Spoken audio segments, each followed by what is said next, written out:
Wire HQ for a special breaking edition of Wired in Live.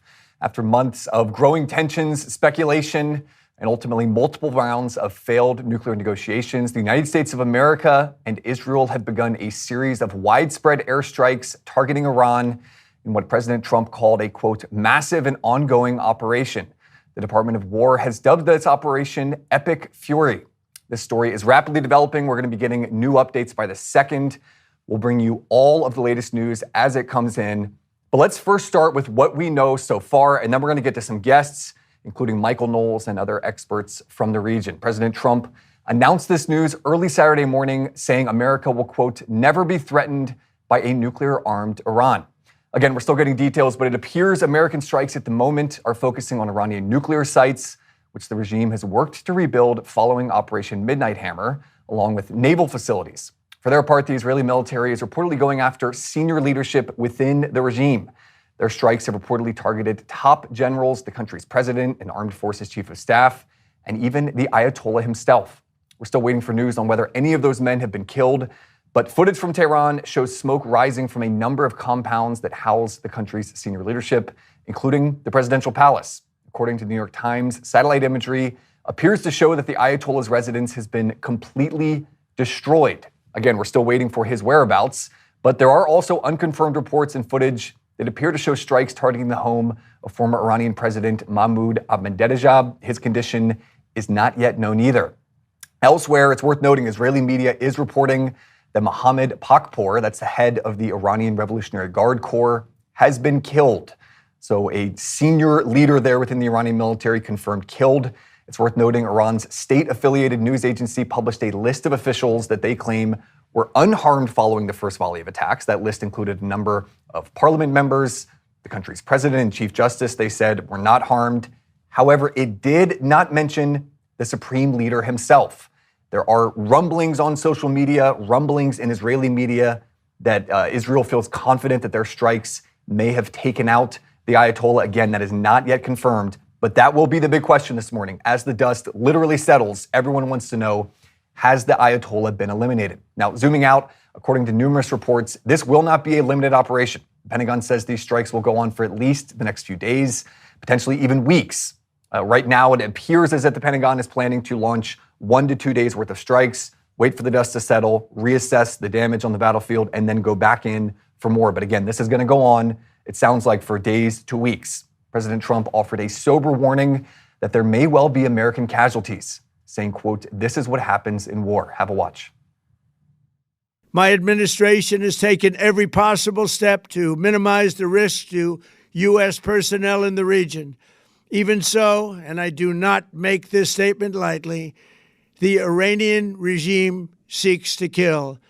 The lives of courageous American heroes may be lost, and we may have casualties. That often happens in war, but we're doing this not for now. We're doing this for the future, and it is a noble mission. We pray for every service member as they selflessly risk their lives to ensure that Americans and our children will never be threatened by a nuclear-armed Iran. We ask God to protect all of our heroes in harm's way, and we trust that, with his help, the men and women of the armed forces will prevail. So the big question now is how Iran will respond. To give some context here, Iranian leaders have been saying for months that if the Ayatollah and other members of the country's leadership team were directly targeted, there would be, in their words, an unprecedented response. It was their red line of sorts. They used the term existential threat to describe a potential attack on the Ayatollah. And now it appears that such an attack has taken place. It's already clear that this is a very different situation than what we saw back in June. That's when Trump first hit Iran in Operation Midnight Hammer. Now, remember, following those strikes, the Iranians offered a restrained, mostly symbolic strike of their own in response. They targeted an American base in Qatar, sending 19 missiles. They actually went as far in that case as giving the U.S. advance notice that the strikes were coming. So most of their missiles were shot down and no casualties were reported. Basically, it was a face-saving measure from the Ayatollah. The Iranians said if they were hit again, and especially if the Ayatollah's family and himself were targeted, that they would respond this time with the full force of their arsenal. And that appears to be happening. During Operation Midnight Hammer, the U.S. successfully targeted Iranian missile stockpiles early on that significantly hindered their ability to launch retaliatory strikes. But this time it looks like Iran is trying to fire off as many of those missiles as possible before they're potentially destroyed. And we've already seen, again, an unprecedented flurry of explosions across the Middle East. The Iranian military in recent hours says they've already launched drones and missiles at Israel in what they're calling the first wave of retaliatory attacks. And the expectation from the Pentagon is that they will target any number of U.S. military bases across the region. There have been reports of explosions in Jordan, Kuwait, Dubai, Bahrain, United Arab Emirates, and Qatar. The list is continuing to grow, and at least some of those explosions do appear to have been on American military bases. Again, because this is such a breaking story, we're waiting for details on whether there have been any U.S. casualties so far. At the moment, we're told there have not been, but at least one of those explosions appears to have been significant. We're going to show you footage that reportedly depicts a missile targeting the headquarters of the United States Navy's 5th Fleet in Bahrain.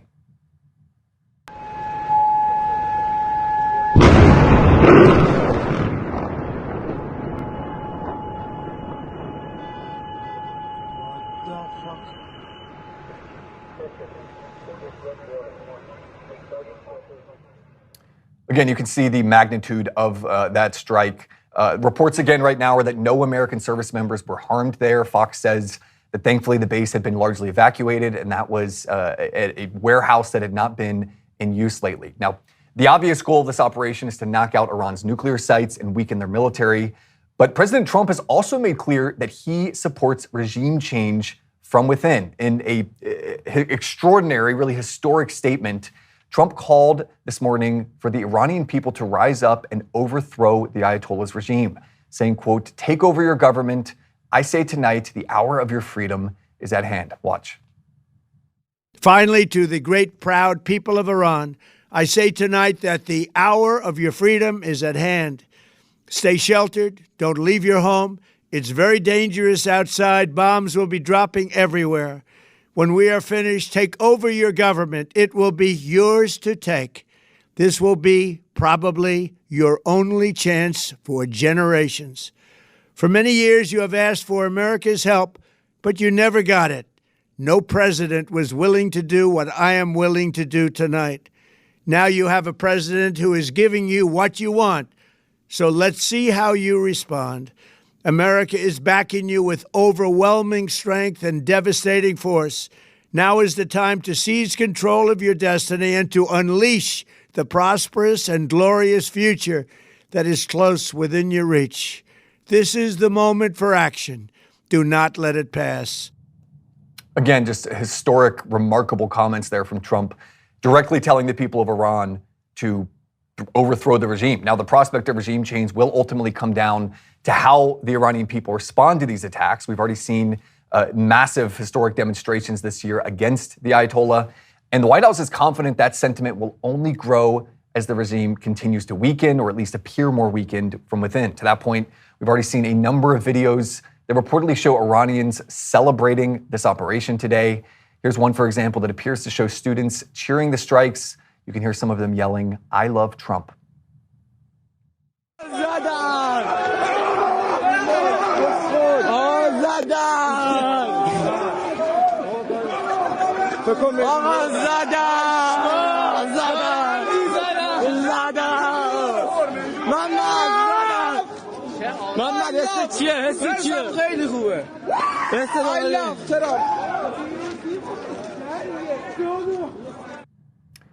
For weeks now, Iranian leaders have been taunting the U.S., saying our aircraft carriers and jets, quote, "will not do a damn thing," and warning that they would send our ships, quote, "to the bottom of the ocean." Well, President Trump had a warning of his own in a response. Have a listen to another clip from that speech.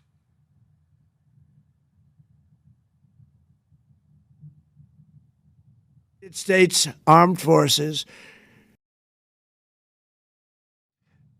President Trump again there saying that the United States will make clear that they are not to be challenged and that the U.S. military is not to be trifled with. Now, as more and more Americans wake up to this news, many are likely asking about the timing. Why now? These strikes come less than 48 hours after a round of nuclear negotiations between the U.S. and Iran that the Iranians called productive. But clearly, the White House was not satisfied with what Iran was bringing to the table. For context, since retaking office, President Trump has been adamant that Iran could not be allowed to have a nuclear weapon. Last year, he made diplomatic efforts to convince the Ayatollah to abandon his pursuit of nukes. And then when those talks failed, he launched Operation Midnight Hammer, decimating the country's nuclear program. But rather than pull back from their nuclear ambitions, U.S. intelligence says the country only doubled down on their efforts and that it was only a matter of time before they succeeded in producing a nuke. The two sides have held numerous rounds of negotiations over the last few months. And in the most recent talks, again, less than 48 hours ago in Geneva, White House Special Envoys Steve Witkoff and Jared Kushner offered what turned out to be, as we now know, President Trump's final offer. It included three main demands. They wanted the regime to completely destroy its three largest nuclear sites. They said the Ayatollah must not only cease all nuclear enrichment, but hand over all of its enriched uranium stockpiles to the U.S. And finally, Trump demanded that any nuclear deal between the two sides must go on in perpetuity, meaning Iran could never have a nuclear program. Now, when the latest rounds of talks ended on Thursday, there were reports that some progress was being made. Iranian officials said they would come back next week with a revised offer. But there was a growing sense within the White House that the Iranians were simply stringing the U.S. along, sort of biding time so they could bolster their military preparations and race to potentially finish a nuclear weapon. And as we've now seen, that led President Trump to take matters into his own hands. As you can imagine, responses to the war, both for and against, are flooding in by the minute. One of the more critical statements came from Oman's foreign minister. He'd been serving as middleman this week in negotiations between the U.S. and Iran. And just 24 hours ago was on American media saying that progress was being made towards peace. He, this morning, published a scathing statement saying, quote, "I'm dismayed. Active and serious negotiations have yet again been undermined. Neither the interests of the U.S. nor the case of global peace are well served by this. And I pray for the innocents who will suffer.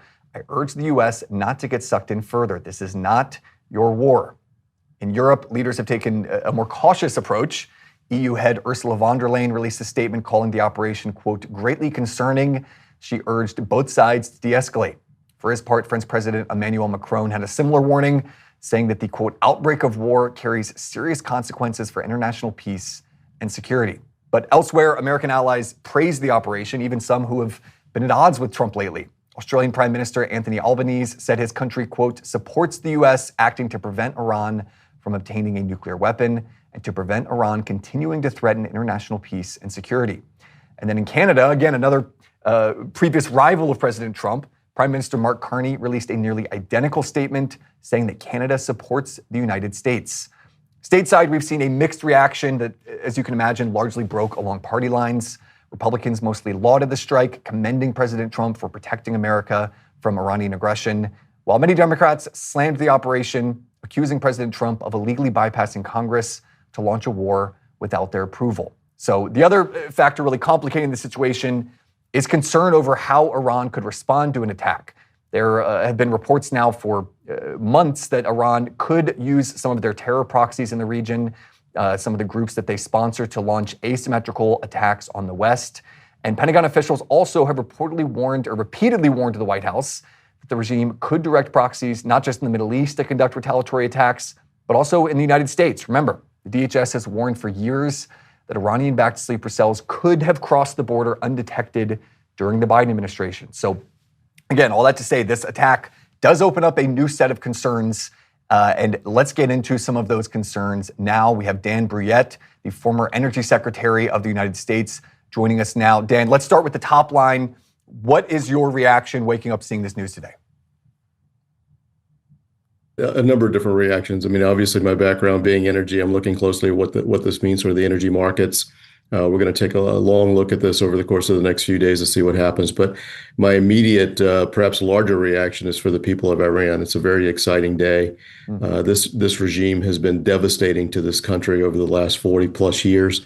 And this presents a unique opportunity, as you pointed out in your opening, and as the president has said very clearly, to return this country to a democracy and to a freedom-loving place, as it has been for most of its history. Dan, in your opinion, if the Ayatollah has in fact been killed, again, that has not been confirmed, there is just speculation at this point. If that has taken place, what do you think we could see next? Well, it's going to be difficult to determine that in the next few days. The regime itself has its own succession plan, if you will. But it will be up to the people of Iran to determine whether or not that succession succeeds.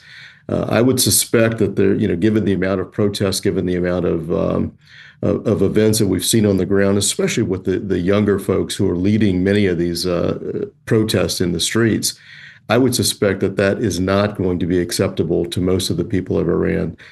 Given what we've seen over the last few months, given what we've seen in the streets, I think there is a real hunger for change. And I think we're going to see some new leadership emerge from the people of Iran, not the regime of Iran. Having been in the president's cabinet, you understand his negotiating style, his tactics. Do you envision a scenario here where President Trump launches a few days worth of strikes and then tells Iran, hey, are you ready to come back to the table now? Or do you think it's a situation where he says, you had your chance to negotiate, the time for talk is finished, we're going to keep going with this until we say it's done? Yeah. No, look, I can't speak directly for the president, but he has been very clear about his desire for peace.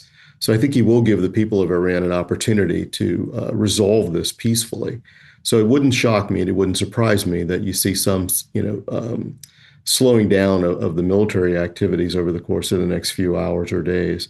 But he is serious about changing this regime. And your lead in was, I think, exactly correct.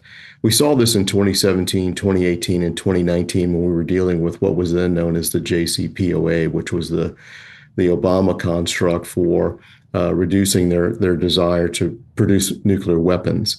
The tactics used by the regime at that point in time were very similar to what we saw in the last few weeks with Jared and Special Envoy Witkoff. It's delay, it's slowing things down, it's stringing things along to the point where they think that they're going to have some upper hand in the conversation. I think that's what angers the president. It is what I think drove his decision today to begin these attacks. It's it's not unusual to see this in the regime. He understands it very, very well. But again, as I said earlier, he is very, very interested in seeing peace around the world, and particularly in Iran. So it won't shock me that he gives them an opportunity to do the right thing, as he pointed out in his comments. One of the more fascinating developments this morning has been Saudi Arabia. They came out and issued a statement saying that they were frustrated with the, quote, brutal Iranian aggression, the missiles being launched towards their soil. They came out in full support of the United States, saying they would join the U.S. effort here. What does that say about the region that you have Saudi Arabia now fully on board with the U.S. operation? Speak to that more broadly. Yeah, well, I mean, don't forget that back, I think it was 2017, 2018, I forget the exact time frame, maybe 2019, I don't recall exactly which. It was Iran who attacked some of the Saudi infrastructure, some of their oil-producing infrastructure, their refining infrastructure as well. So there's been a tension there in the region for some time. And I think the Saudi Arabian government, the governments of UAE and others recognize that for many, many years, Iran has been a bad actor in the region, has been really a catalyst for much of the tension that we face there today. So they're as anxious as anyone to see this regime perhaps go away or at least change its direction. The idea of a nuclear-armed Iran is of concern for all of the countries in that region. So it doesn't shock me that Saudi Arabia and other governments will join with the U.S. in putting an end to this regime. Let's flesh that out a bit, because you were instrumental in helping to organize the Abraham Accords. Do you see this as a potential catalyst for further unifying around the U.S. in the Middle East? I do. I do indeed. I think all of the folks, the conversations that we had back in the first Trump term were very, very constructive. There is a true desire for peace in the region, a true desire for peace in the region. And I think that still extends today. It's still there today, and people feel it. If you talk to folks on the ground, especially the younger folks, when you talk to them, they want this as badly as anyone else in the world. So yes, I do think it will be, a catalyst, if you will, for perhaps some new conversations that are an extension of the Abraham Accords. I do think you will see economic deals come together that will drive a lot of these conversations as well. They all understand that this is, important to their economic future as well. It's not just a national security question here. It is really about the growing economies. If you look at what's happened over the last few years with the production of energy, not just oil and gas, but nuclear power, for instance, in UAE, the development of data centers, the development of AI, all of these opportunities are available to the people of the Middle East as well, and they want to take advantage of them. And these are very talented, very capable people. We want them to be a part of that conversation. So it's an exciting day in that regard as well. What sort of leverage do you think this gives President Trump in his negotiations with other countries? When you were in the president's cabinet, were there times where President Trump would maybe exert pressure like this, militarily or otherwise, on a country, and it made your negotiations with completely other countries easier? Oh, yeah, no, look, it does. I'll go back to what I said earlier. The president, I think, hesitates at some times. I mean, not in a good way. He doesn't want to do these things. It's not in his nature. It's not, as you saw in his public comments, he wants peace. These are very, very difficult decisions. You don't come to this decision on a whim, and you don't do it in a matter of seconds. You do it with a lot of forethought, a lot of information at your disposal.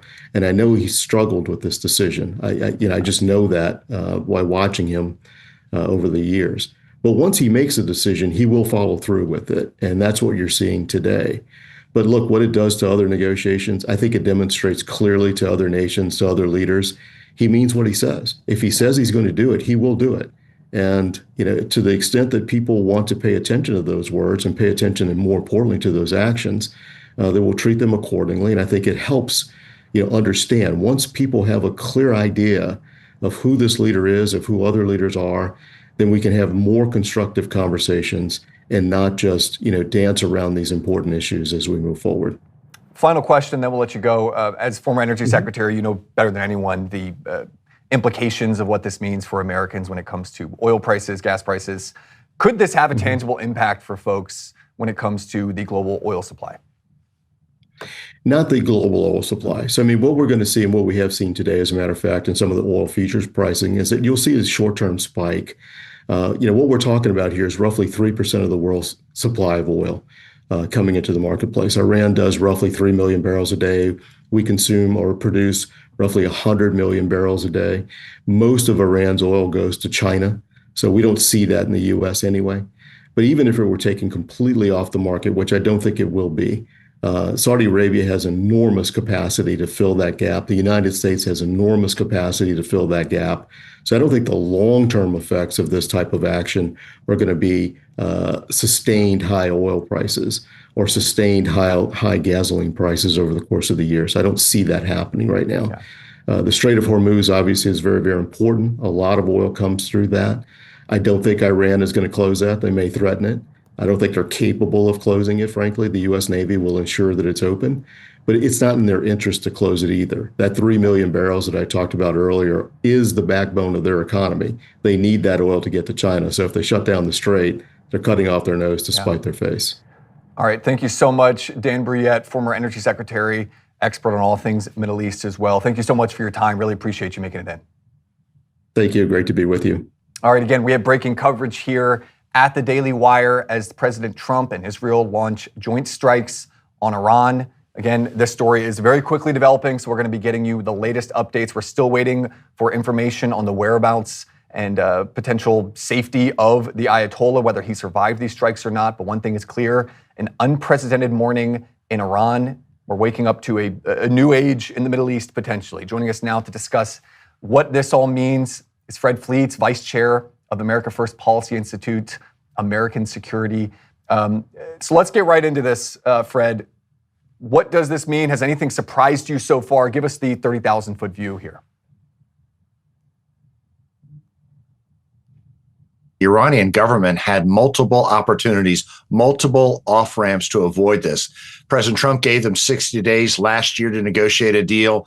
They played for time, tried to manipulate the talks like they've done with numerous Republican and Democratic presidents. But this president is different. When he sets an ultimatum, he means it. He said in May he wanted peace through strength and commerce with Iran, with China, with Russia, with North Korea. The Iranians ignored him. And then the ceasefire last June that Trump negotiated, the Israelis did not want to agree to that. They wanted to keep attacking Iran.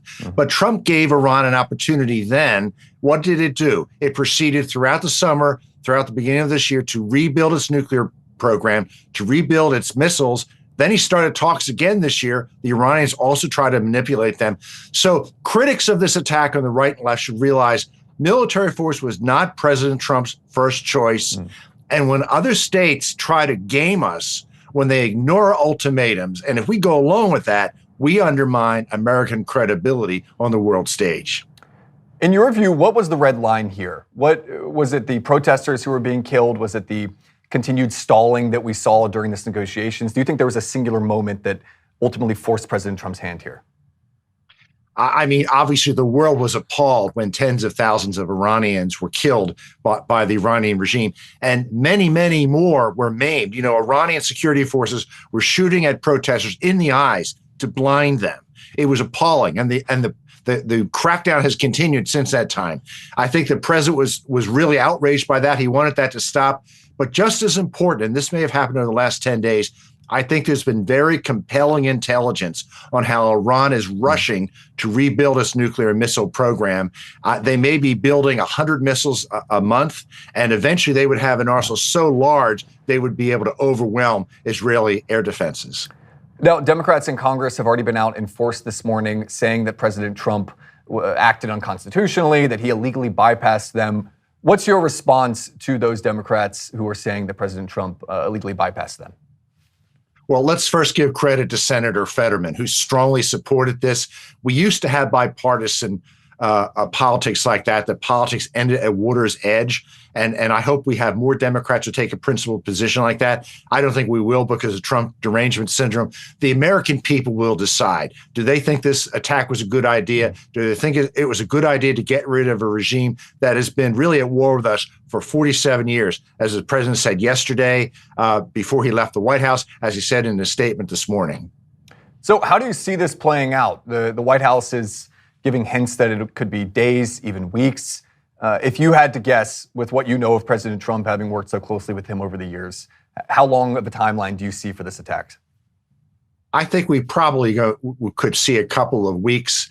I think there will be additional phases of this attack that we can't see right now because the initial phases were to take out missile defenses, missile launchers, and prepare for, I think, broader attacks to undermine the W&D programs and security forces that were being used to put down the Iranian people.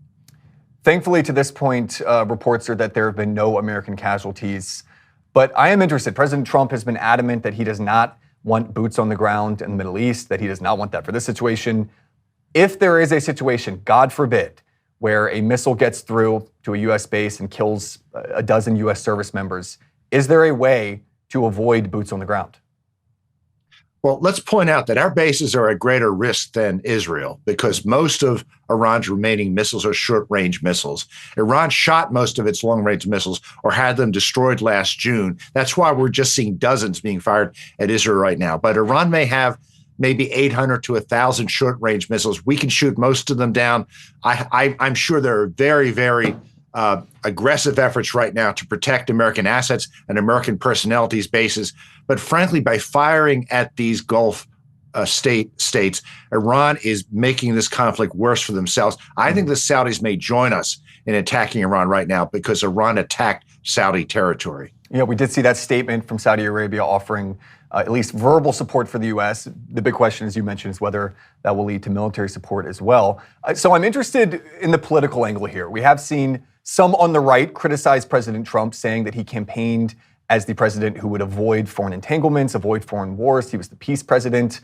There has been some pushback on the right, to be fair, saying this isn't what I voted for. What is your message to people who are frustrated with this operation? That's why I started my remarks to say that Trump did not want to use military force, that he gave the Iranian government every opportunity to take an off-ramp, to live in peace with the U.S. And there's critics of this operation, conservatives who watch this program, who aren't going to agree with it. And I didn't want to see military action taken against Iran unless absolutely necessary.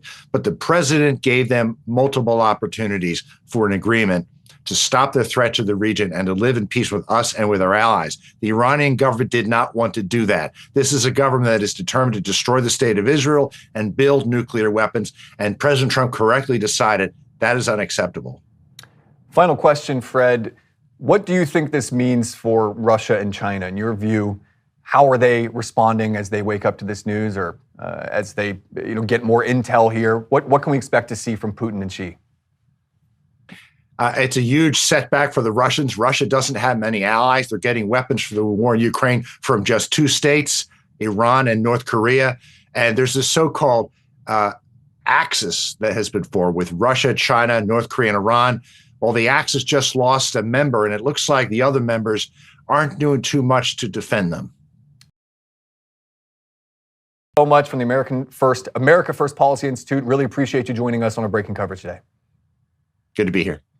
All right, again, for those just now tuning in, a historic morning in the Middle East. The United States and Israel launching joint operations, striking nuclear sites all across Iran. They're also striking the residences of Iranian leadership. We've already had reports, unconfirmed at the moment, but reports that top Iranian generals have been killed. We are still waiting, most importantly, on the whereabouts of the Ayatollah himself. Unconfirmed rumors at this point saying that Israel is confident that they had a successful strike on him. But again, we are still waiting for confirmed reports as to his whereabouts. So as this story develops, we're going to continue bringing you all the latest news. But right now, I want to get to Aaron Cohen. He's a former IDF Special Operations veteran and host of the Aaron Cohen Show. Aaron, I'm going to let you take the floor here. What is your reaction as you saw this news today?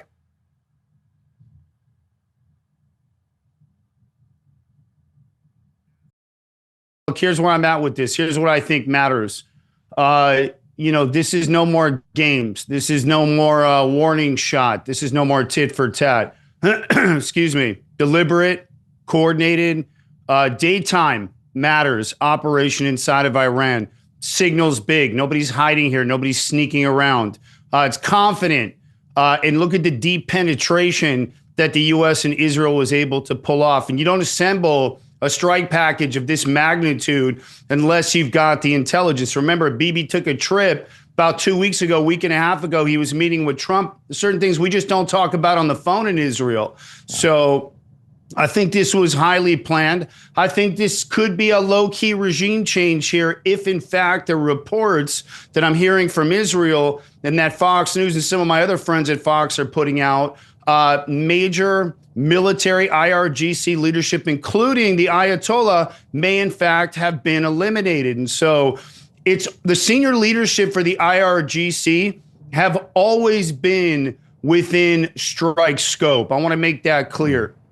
So that pressure at the highest level of the regime and taking out those leaders is what matters the most. So for decades, the leadership of Iran believed they were insulated and that they could, keep projecting that power through the proxies, attacking Israel, attacking the U.S., the military bases, the missiles, the enrichment they kept pushing. This is all coming from the top of the leadership. And if, in fact, it's true and the leadership was taken out, it's no more attacking the middle. It's no more attacking the knees. So, no more degrading the capability to slow them down, which is what the prior administrations have been doing for decades, last almost 40 years.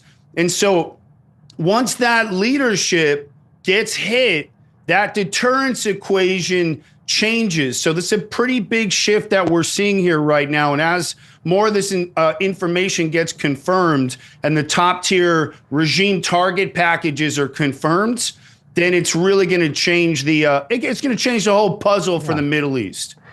One thing that really struck me as this news started to break was that the United States appeared to be striking military sites, nuclear locations, naval bases, things of that nature, while the Israelis were primarily striking individuals, going after the regime, going after top generals. Why do you think that is? Why was there a sort of delineation of duties between the two countries there?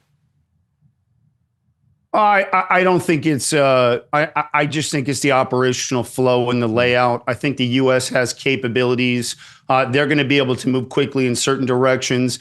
I can tell you that from my sources in Israel over the last several months, the U.S. Special Operations Command, specifically in the Middle East, has been entrenched inside of Israel, helping with the Gaza situation to put together what that plan is going to be moving forward. Post Hamas. So there's been a lot of coordinating with assets, both special operations assets and Air Force assets. So I think it's just coordination. I wouldn't be surprised if Israel had lead on certain pieces, the Americans had lead on other pieces. But again, I just want to be clear. about what's being reported and how significant it is. We could be talking about the neutralization of Ali Khamenei, the supreme leader of Iran, Masoud Pezeshkian, the president of Iran, Mohammad Pakpour, the IRGC commander-in-chief, may have also been eliminated. Ali Shamkhani, who's the senior advisor to the supreme leader and former national security chief. And if those names were actually inside these strike packages, I say, who cares who killed them? Take them out. But what it does is it creates an entire new operational layout here. What sort of risk do you see for asymmetric warfare as a result of this? Obviously, there's a lot of attention being given to the military response from Iran. How likely do you think it is that Iran uses their terror proxies to launch attacks on soft targets, using the Houthis to start retargeting more shipping tankers, or using Hezbollah, any other terror group that they could have ordered around for attacks? How likely do you think that is? It's a good question. Look, this is the way terrorism plays. You know what I mean? And matkifim, kacha em ovdim. This is the way they work. They strike. It's asymmetrical, like you said. It's hit and run operations, guerrilla style. Here's where I'm at with that. When you target the leadership, you make it very difficult for these nodes to be able to continue any type of really long-term sustainment against whether it's Israel, the United States nodes in the region. So again, I'm going to go back to the disruption here. And again, when the U.S. hits, it hits very, very hard. I was just talking about this on Fox last night with Trace. After what President Trump did to Maduro, grabbing him and the audacity of that operation, the fact that Trump allowed and sanctioned an operation to target the Ayatollah will diametrically create a paradigm shift for the whole region. All of the Arab states will then start getting on board, which we're already seeing right now. Bahrain, Saudi, they're all speaking down to the Ayatollah because they've been the gravity. The Islamic regime has been the gravity of all of the terrorism in the region. And so if these guys are gone, it's going to make it very difficult to continue any kind of long-term sustained operations against U.S. nodes and obviously against Israel. So obviously, there's going to be pockets, but without central organization, remember, the Iranians fed Hamas. The Iranians feed all of that terror activity in the region. The moment you take out the IRGC consolidation of power, the retaliations become a lot more complicated. So I don't think this is going to turn into an Iraq 2.0 for any of the haters that are going to be out there going, oh my God, we're going to get dragged into another war. No, we're not. This has always been, and special operations will always lead counterterrorism operations. So we just got to kind of see how the rest of this begins to unfold. Final question here. What do you think that Israel and the U.S. learned from the 12-day war back in June? It's a good question. I think that they learned that the Iranians have a very soft white underbelly, and that they rule with fear, and that they rule with the idea of a nuclear weapon, which is why Trump went in there with Israel, its most powerful best friend. These two as a team went in there and targeted the leadership. They probably softened up and hit the remnants of whatever nuclear capabilities the Iranian had left after that Fordow strike. So I think at this point right now, the lessons are these guys can talk and bark, but nobody understands big picture signaling better than President Trump. But I'm not the guy to get political, but I will tell you, we have an old expression, which is you have to speak the language of the Middle East. And when you take down the kingpin of the entire fulcrum of terrorism, the center of it, which has been pushing for 40 years, terrorism against the Americans, going back to the Marine barracks back in the 80s, feeding the Houthis, feeding Boko Haram, pushing ideology, feeding Hamas. When you take out that leadership, the lesson is clear. Trump will signal and be bigger than all of these terror leaders. And he's not afraid to take the full backing of the American might and push those aircraft carriers into the region, sprinkle in some of that incredible Israeli intelligence, and now you've got yourself a down regime. So again, let's see what happens here. But this is a very historical shift in the region, which could bring quiet, not the opposite. And that's where I'm leaning towards. All right, we will leave it there, Aaron. Thank you so much for joining us on this historic day. Really appreciate your insights. Appreciate you. Thank you. Again, for those just now tuning in, breaking news coming out of Iran, the United States and Israel launching a series of airstrikes targeting Iranian facilities. At the moment, it appears that the United States has been targeting nuclear sites, looking to decimate the nuclear facilities that the Iranians were trying to rebuild after Operation Midnight Hammer. On the Israeli side, they have been targeting Iranian leadership, going after the Ayatollah, senior members of the IRGC, senior members of the parliament. And we're still waiting for details on how many of those individuals have been killed. But we know that President Trump and Israel were looking for a decapitation strike where they would take out as many of the senior leaders as possible to create chaos. President Trump came out in an address overnight saying that he wanted the people in Iran to engage in regime change, telling them that it was their time for freedom. And he was openly encouraging them to essentially go out and force the regime from power and to take out the Ayatollah if Israel has not already done it themselves, if the U.S. has not already done it themselves. So we're going to get now to Jason Brodsky. He's the policy director at United Against a Nuclear Iran. Jason, an enormous day. Your group, United Against a Nuclear Iran. What does this mean to prevent Iran from becoming a nuclear power? Well, it's great to be with you. I think President Trump has undertaken a historic and unprecedented military operation against the Iranian regime. The operation is Operation Epic Fury. And indeed, the fury is epic after 47 years of the Iranian regime waging war against the United States. It was birthed at war with the United States, and it's continued to this day being at war with the United States. It's taken our citizens hostage. It has killed Americans. It has blown the faces, arms, and legs off of Americans. And this regime can't get a nuclear weapon. And President Trump has, in his own actions, demonstrated that to him, a deadline is a deadline. And U.S. red lines are red lines. And the Iranian regime is really not used to operating and dealing with a president who follows through on his threats and holds the regime accountable militarily. So I think the big question for a lot of Americans waking up to this news this morning is why? Why now? Why are we going after Iran now? And I think, for Israel, there's a simple explanation of we are directly within reach of their missiles. But there are Americans who are saying, hey, Iran doesn't have missiles right now that can reach us. So what exactly is the threat? So make that case for us on why it was necessary now.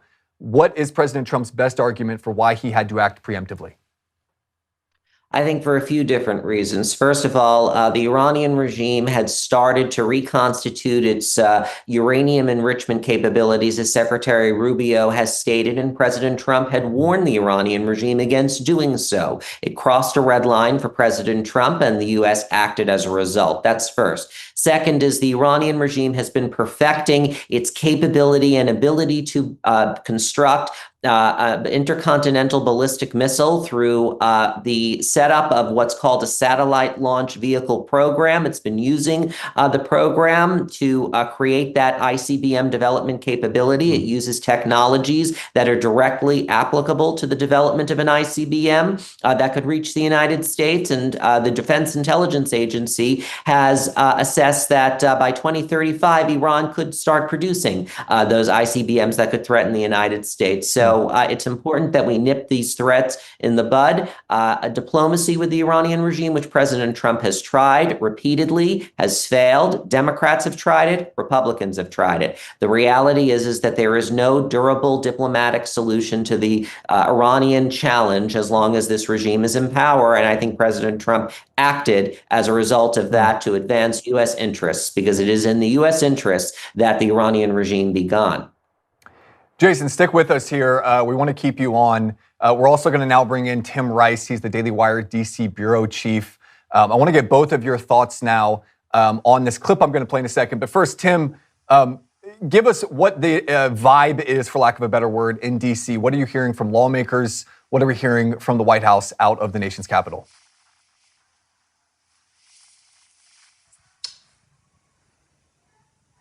Not sure if Tim can hear us there. So we're going to now play this clip from President Trump and get a reaction here in a second. But here's President Trump talking about the potential risk that is posed to U.S. service members. A really stunning moment here. Let's have a watch. My administration has taken every possible step to minimize the risk to U.S. personnel in the region.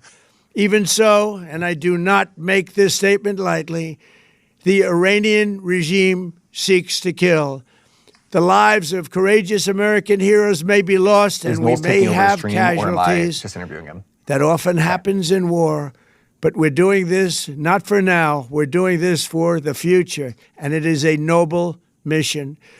We pray for every service member as they selflessly risk their lives to ensure that Americans and our children will never be threatened by a nuclear-armed Iran. We ask God to protect all of our heroes in harm's way, and we trust that, with his help, the men and women of the armed forces will prevail. All right, again, we're going to go back. We had some technical issues there earlier, but Tim Rice, Daily Wire DC bureau chief, joins our panel now. Tim, President Trump there talking about the risk that is posed to American service members. It appears right now, praise God, that no U.S. service members have been killed from the reports we've seen. But walk us through the vibe that you're hearing in D.C. What sort of things are you hearing from lawmakers on the Hill so far? Yeah, thanks, Kevin. I mean, it's about what you would expect down here in our nation's capital, which is to say that Republicans are mostly marching in lockstep with the president, with the exception of Thomas Massie and a couple of other former Congresswoman Marjorie Taylor Greene, some other real MAGA isolationist diehards. And Democrats are largely breaking against the president, with the exception of Senator John Fetterman from Pennsylvania, who has sort of emerged as we know as a pretty erstwhile ally of Israel and of this administration when it comes to Israel and the Middle East. So I think one of the big things, though, and you mentioned the fact that there were no casualties, one of the main narratives that we're hearing from mostly the opponents, the Democrats and those handful of Republicans, is, the president ran on keeping us out of ending forever wars, keeping us out of wars. They're saying, no more Iraq. We don't want to go back to the global war on terror. And what I think what people are missing is that this president does not plan on this being a long engagement. He made it very clear in that early morning surprise speech, right? He said to the Iranian people, he addressed them directly. He said, once we go in and clear out the Ayatollah and the regime, I urge you to take over the government. This is your government. It can be your country again. So I think what this president reminds us, right? Same thing with Venezuela. It would have been absolutely unconscionable a couple of months ago to think that we could go in, take a foreign leader, bring him out, and be done and dusted in a matter of, 9 hours. I think similar thing going here. The president is saying, yes, I am in favor of regime change for Iran. It is the best thing for America and American troops and our allies in the region. But United States service members will not be the ones actively changing that regime. Jason, I'm interested in your take. President Trump there talking about the risk to American service members. If there are service members killed, how far do you think the U.S. should be willing to go to ensure that Iran does not have a nuclear program? Do you think that boots on the ground could ever be a necessary proposition here? I don't foresee President Trump putting boots on the ground in Iran. He is demonstrating that this is an air power war. It is quite different from what happened with Iraq and Afghanistan. It's a very different model, as you just heard before. And so I think that this is also not just about the nuclear program. It's about the missile program. It's about the Iranian leadership, which is a lethal threat to the United States. And so it's a much broader mission here. And the idea is to create the conditions which collapse the Iranian regime and allow the Iranian people to reclaim their country. And it basically provides the time and the space and evens the playing field between the Iranian people who have been largely unarmed and the regime, which is very armed. And so that's the model here that I think the Trump administration is pursuing. doing, and that's how it differentiates from the other conflicts that you just cited. And also, I think the president, as he stated in his remarks, he acknowledges that there is a risk of U.S. casualties,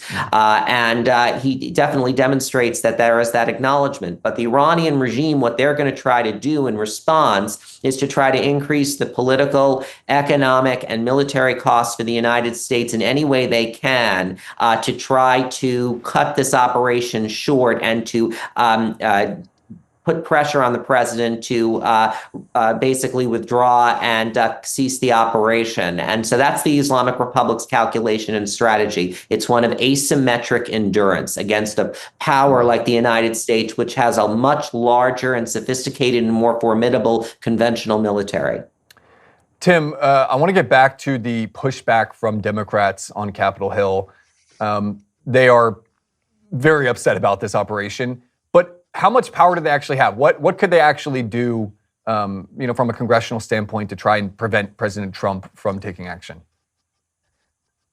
It's a great question. So one of the main Democrats who's come out against this is Virginia Senator Tim Kaine, Hillary Clinton's former running mate. And to his credit, Tim Kaine has been one of the leading voices on the Hill for about a decade now, maybe more than a decade, trying to repeal the sort of unlimited authorized use of military force, the AUMF, that Congress passed in the wake of 9/11 at the onset of the war on terror, which essentially codifies and allows the executive branch to launch actions like this without getting congressional approval, right? So it says that the White House has to brief the Gang of Eight, which is Senate and House majority and minority leaders and the ranking members and committee chairs of the Intelligence and Oversight Committees in the House and the Senate, which they did. Marco Rubio did that before the attacks this morning. But because this law is still on the books, this now 20-some-odd-year-old law, Congress really, they have oversight. They still technically have the power to declare war, but short of actually declaring war, there's not much they can do. They can criticize. And I mean, of course, also going back before the war on terror, right? There was precedent set with the Vietnam War.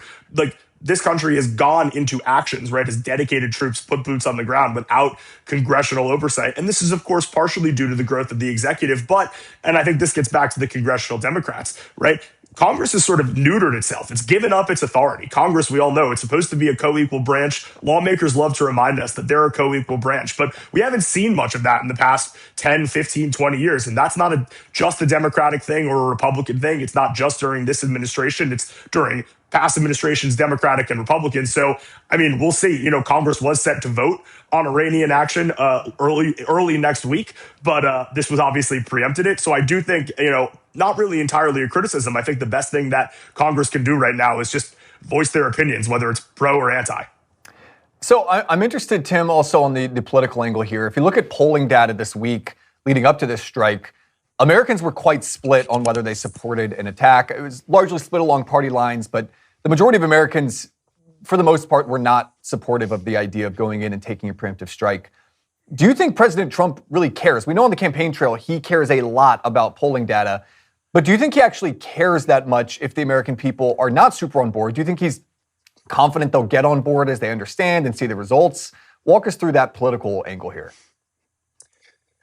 Yeah, it's another great question, especially because, of course, we're staring down the barrel of the midterm elections. We already have this week pretty contentious Republican primaries going off in Texas, some special elections that are going to happen even before November.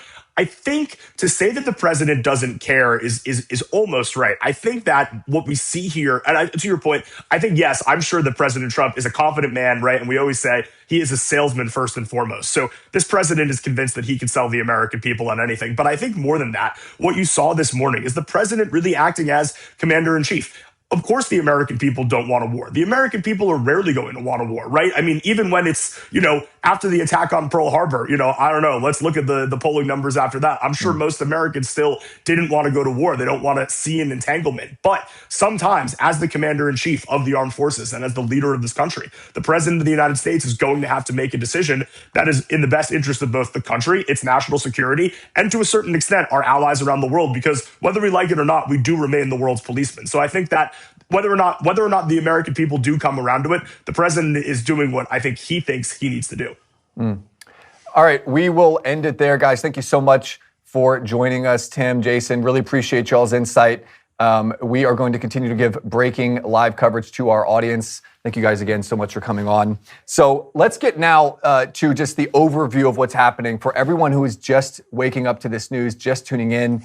I know I woke up at 3:30 in the morning. My baby was crying. I happened to check my phone and saw what was going on, and there was obviously no going back to sleep then. And I think for many other Americans, you got that breaking news alert, and you're waking up to a very different Middle East. So here's where things stand right now.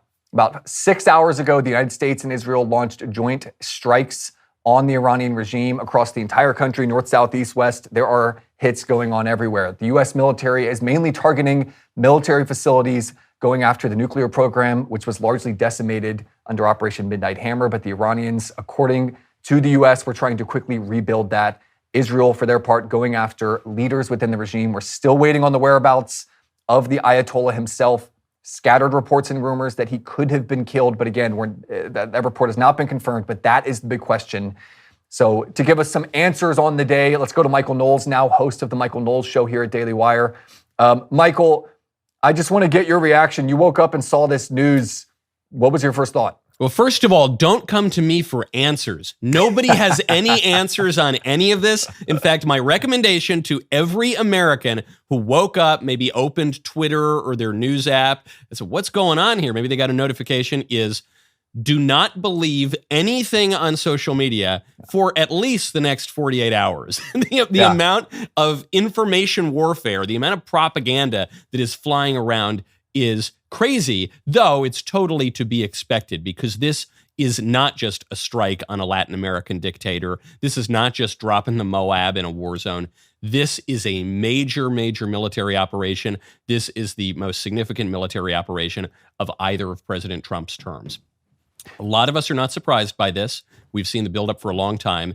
It's like the Venezuela operation in that we were building up military assets in the region for months. So while the White House was extending diplomatic olive branches to Maduro in Venezuela or to the Ayatollah in Iran, it was gradually building up those assets for a strike. So that's obviously come.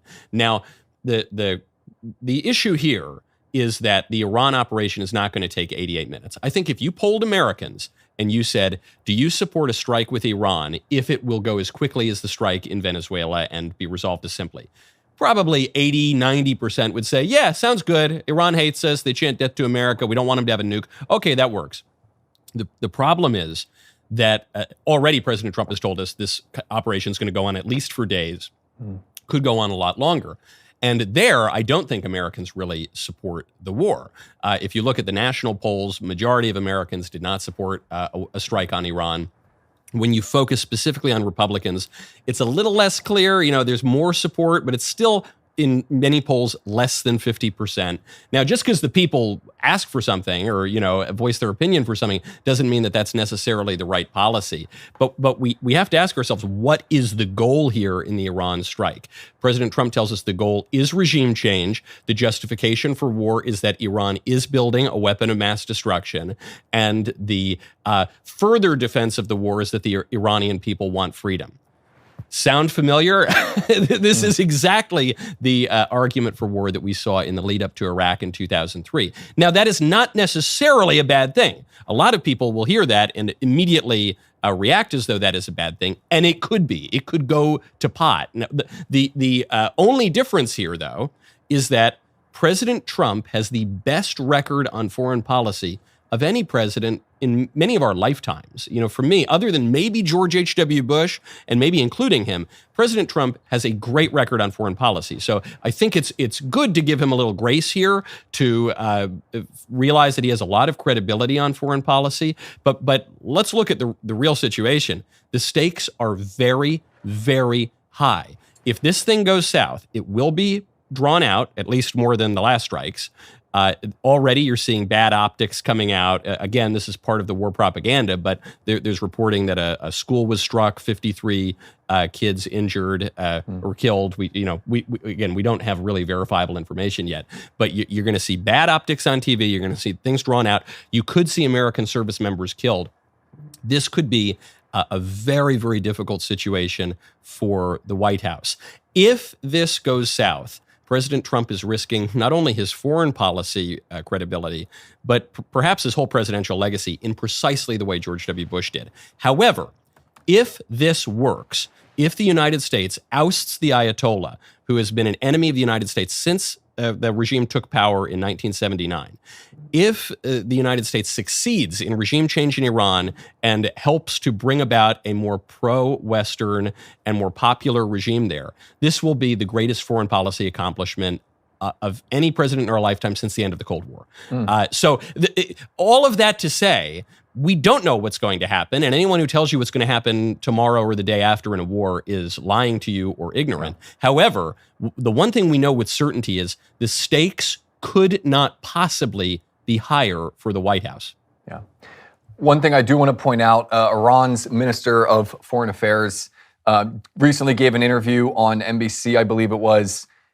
He is claiming that to his knowledge, the Ayatollah is still alive. Again, like you said, there's a lot of propaganda going around, but that is the first claim we've seen from the Iranian government that he's alive, but still waiting for confirmation there from other sources. So, Michael, bringing it back to the political angle, I'm interested in your take on what this means for who has the most sway within the White House. It's no secret that Secretary of State Marco Rubio definitely has taken a more hawkish approach. We know Vice President J.D. Vance, more of the dovish approach.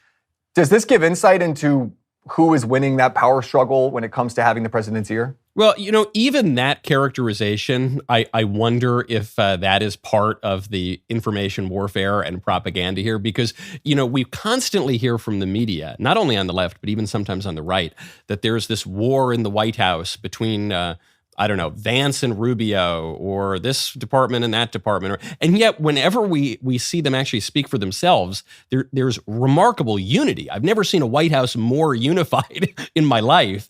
You have Vance and Rubio seem to get along like best buddies, and then President Trump effectively endorses Vance as his successor and calls for Rubio to join Vance as a ticket. So I don't really buy this idea that the White House is totally divided at all. You also had the vice president come out few days ago and affirm the line that we've heard from other parts of the White House, which is that the Iranian regime, we have evidence that the Iranian regime is actively pursuing nuclear weapons. So I don't really buy that. I think that a lot of people are already in the horse race for 2028, and they're trying to project their own desires onto the White House, looking ahead at the presidential election. I see a lot of unity in the White House on this point, and frankly, I see a lot of unity in the Republican Party on this point.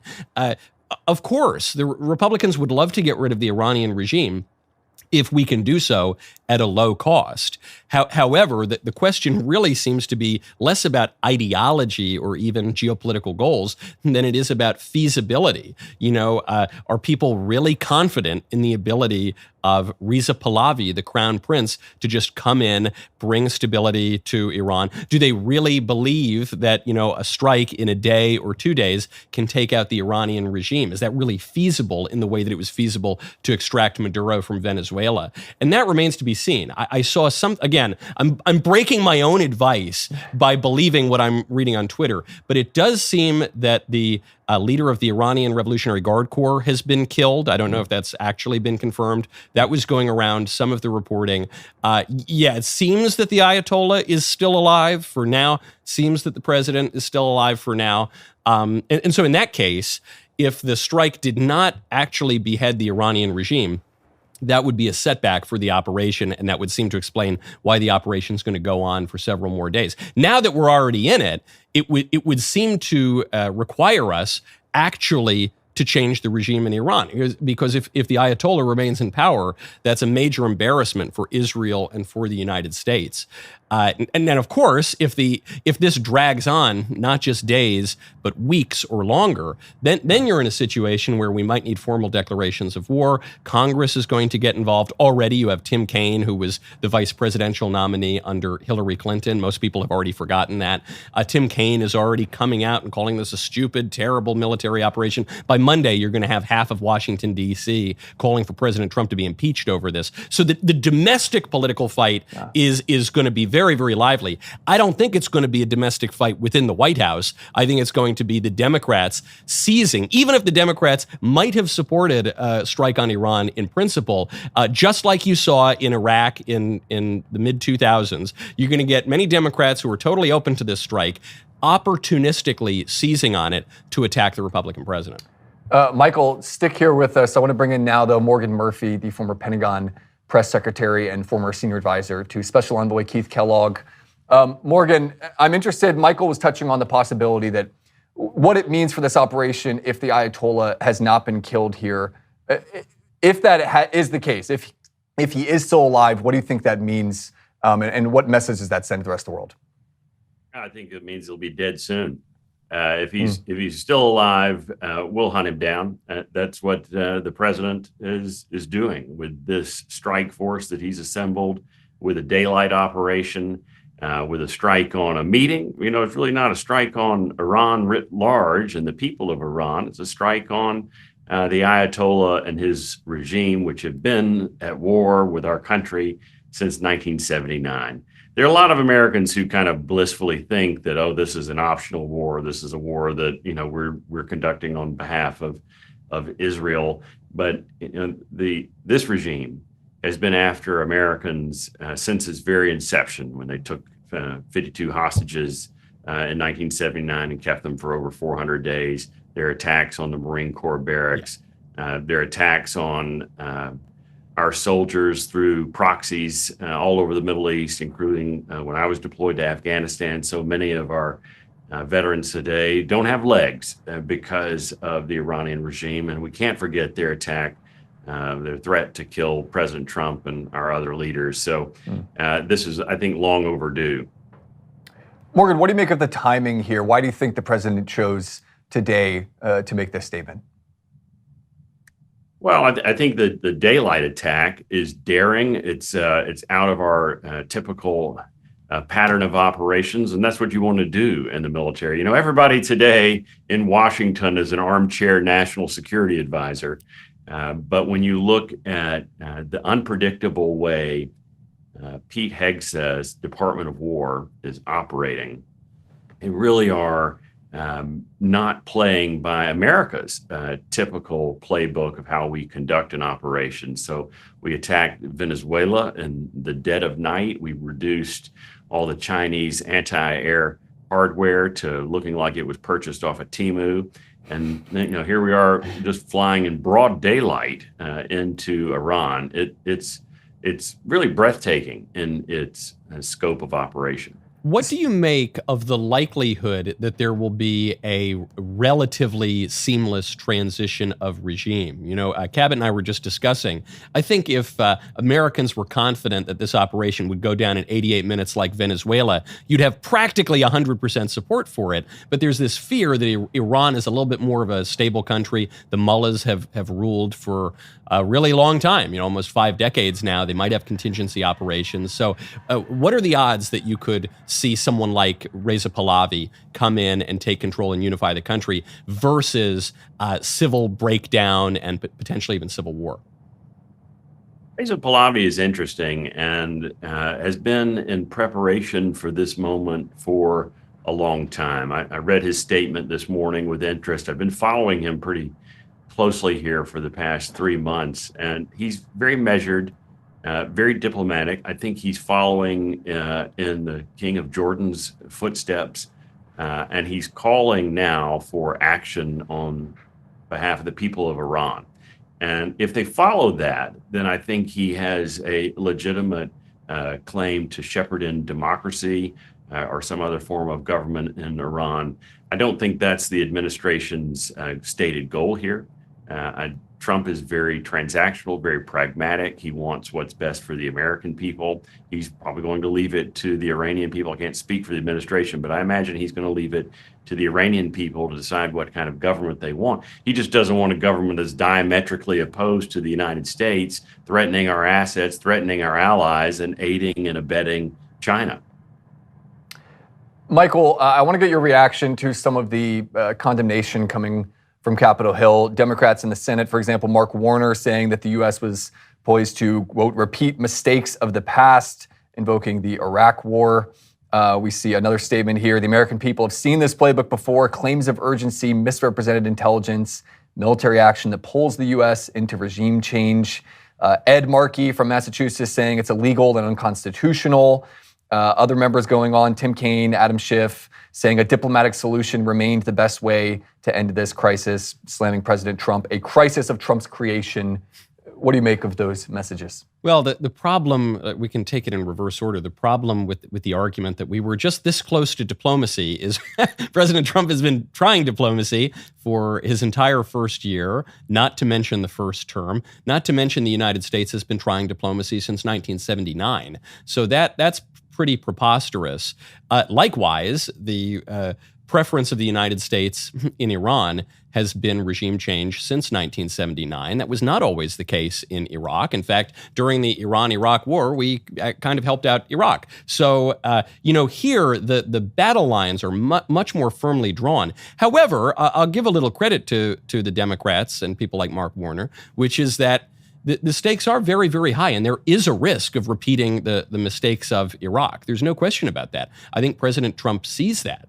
We're talking about here is a preemptive war based on the threat of weapons of mass destruction, and with a further justification that the people of the country want freedom. That is almost precisely the justification for war in Iraq. And so you're seeing a shift here in President Trump's criticism of George W. Bush. You're seeing a shift in what it means for President Trump to be the foil to George Bush. Initially, he was running against dumb wars, against pursuing, say, the strategy of George W. Bush. What's interesting about the strike on Iran, it seems to me, is that President Trump is saying that the strategy of George Bush is not necessarily all that bad. It's the tactics of George Bush that didn't work. In other words, Bush had it right in principle. He just totally bungled it during the Iraq War. And some people are going to be skeptical of that. The point that I keep coming back to, though, is that President Trump has an exceptional record on foreign policy. He's got the best record on FOPO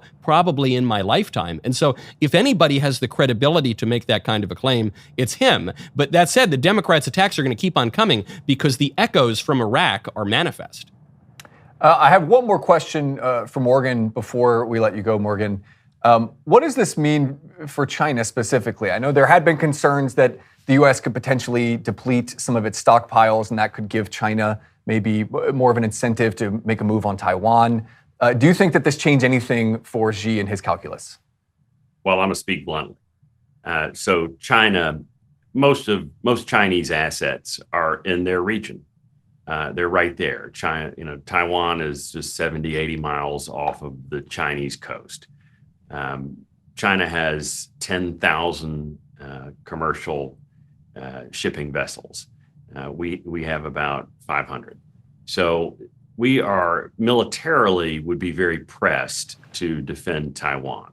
But we have a lot of other instruments of national power using the dime strategy, diplomatic, intelligence, military, economic. The M is just what most American presidents have defaulted to. This president, President Trump, is using all of the other instruments of national power to include taking oil off the table.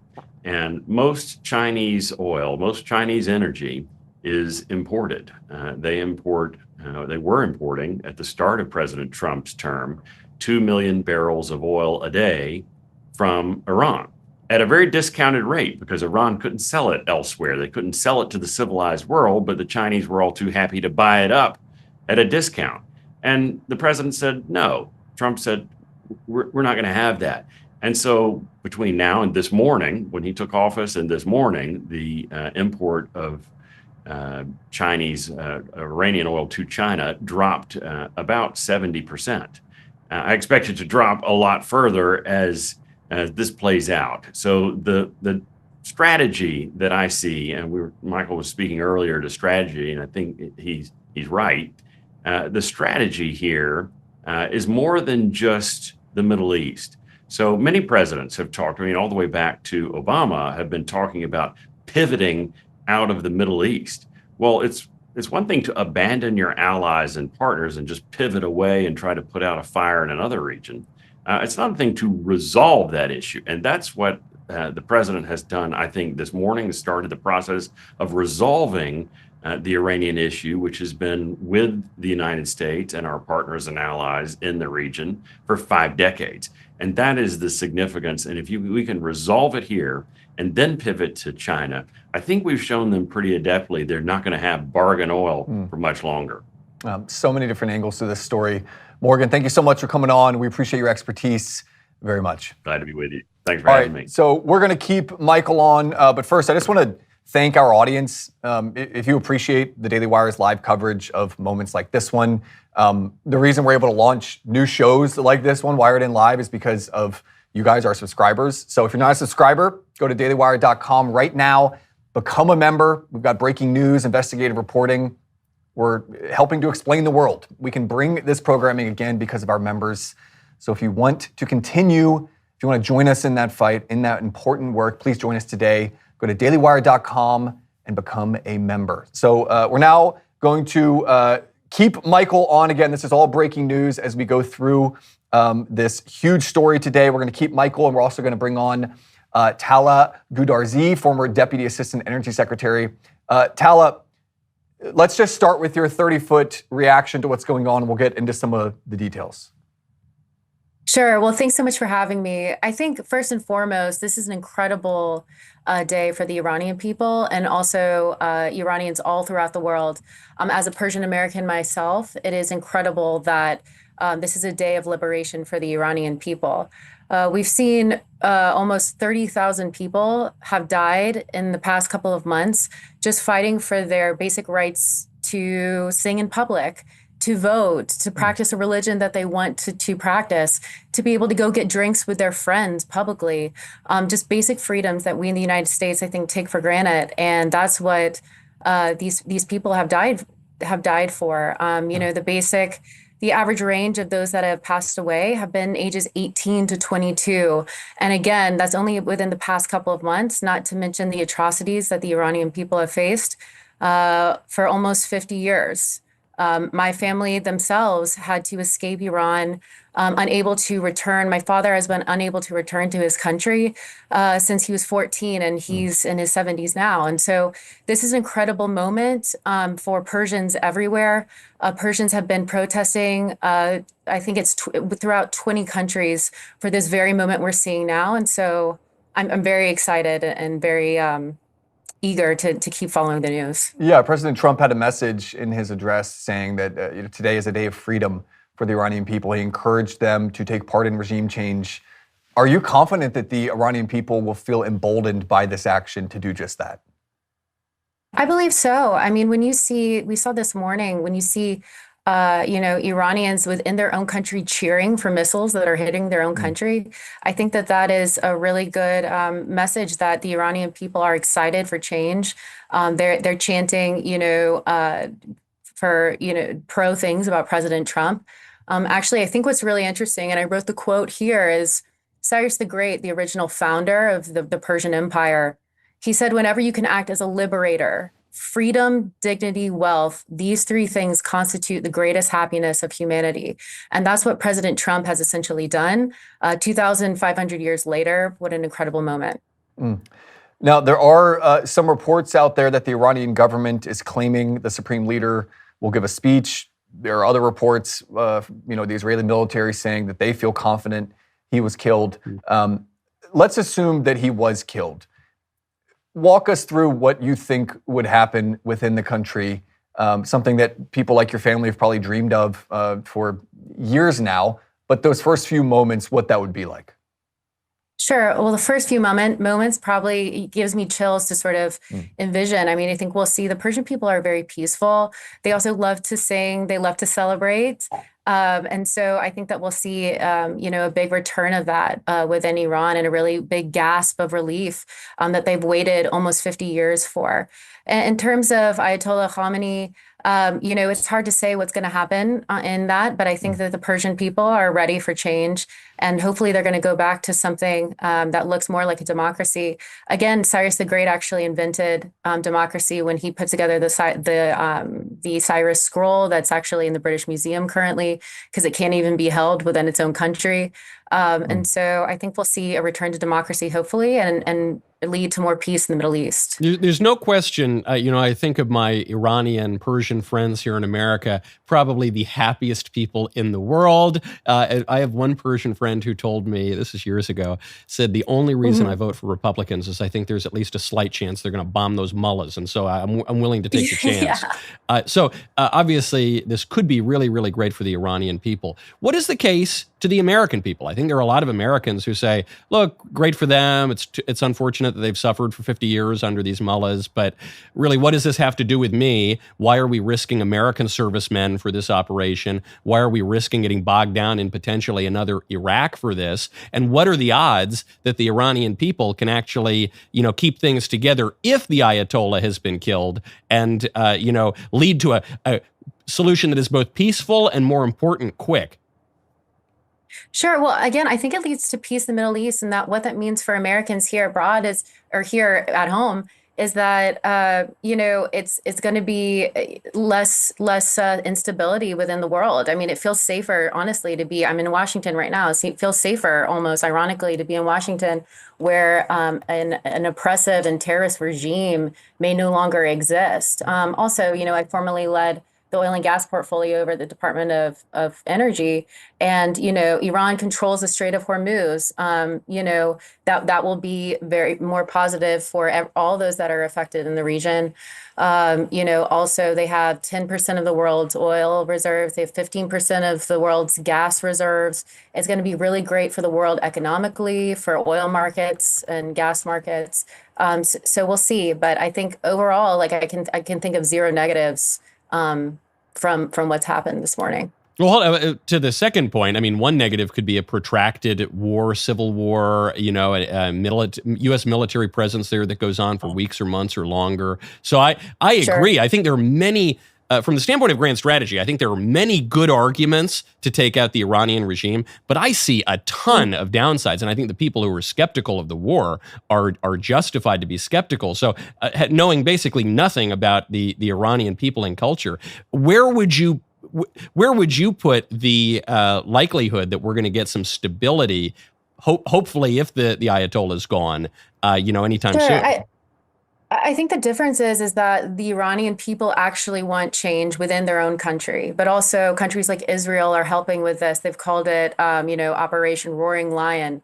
The United States is behind this. Iran is very economically weak, and they don't have very many allies. Sure, China is abroad, Russia's busy.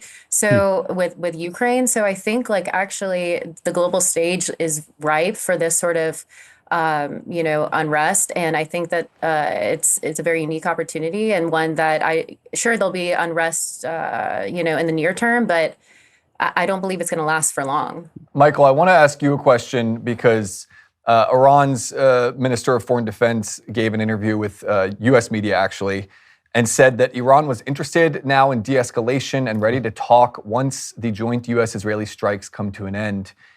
If you're President Trump, what's your response to that?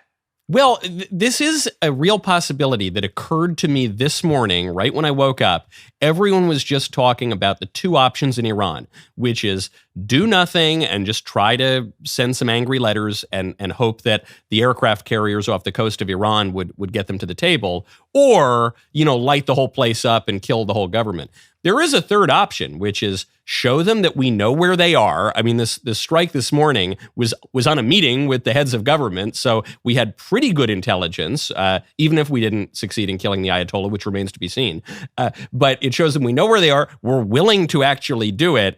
It really ratchets up the pressure. And so, weirdly enough, there is a world in which the first day of strikes could lead to something of a diplomatic resolution. But probably if I'm sitting in the Pentagon right now, or if I'm sitting in the White House or Mar-a-Lago for that matter, all I'm reading that as is the Iranian government just trying to buy some time to get their act together. I think probably that third option, that weird kind of kinetic diplomacy, I think that's probably off the table. I think the die is cast and the U.S. is all in for regime change in Iran.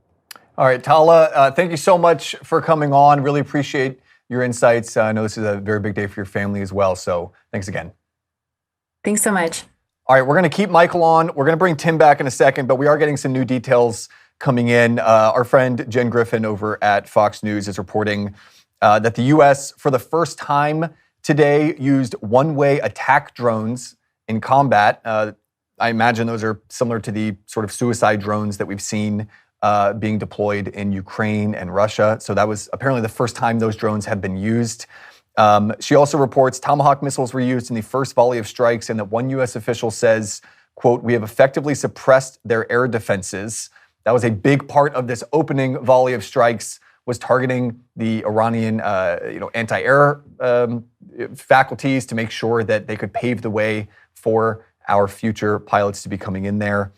So that is big. We also have a report coming in from Mary Margaret Olohan that I thought was pretty interesting here. She says that a White House official tells her exclusively, Mary Margaret is our White House correspondent, that a White House official told her that Marco Rubio made calls to all 8 members of the Gang of 8 in the Senate to give them a, quote, heads up ahead of time.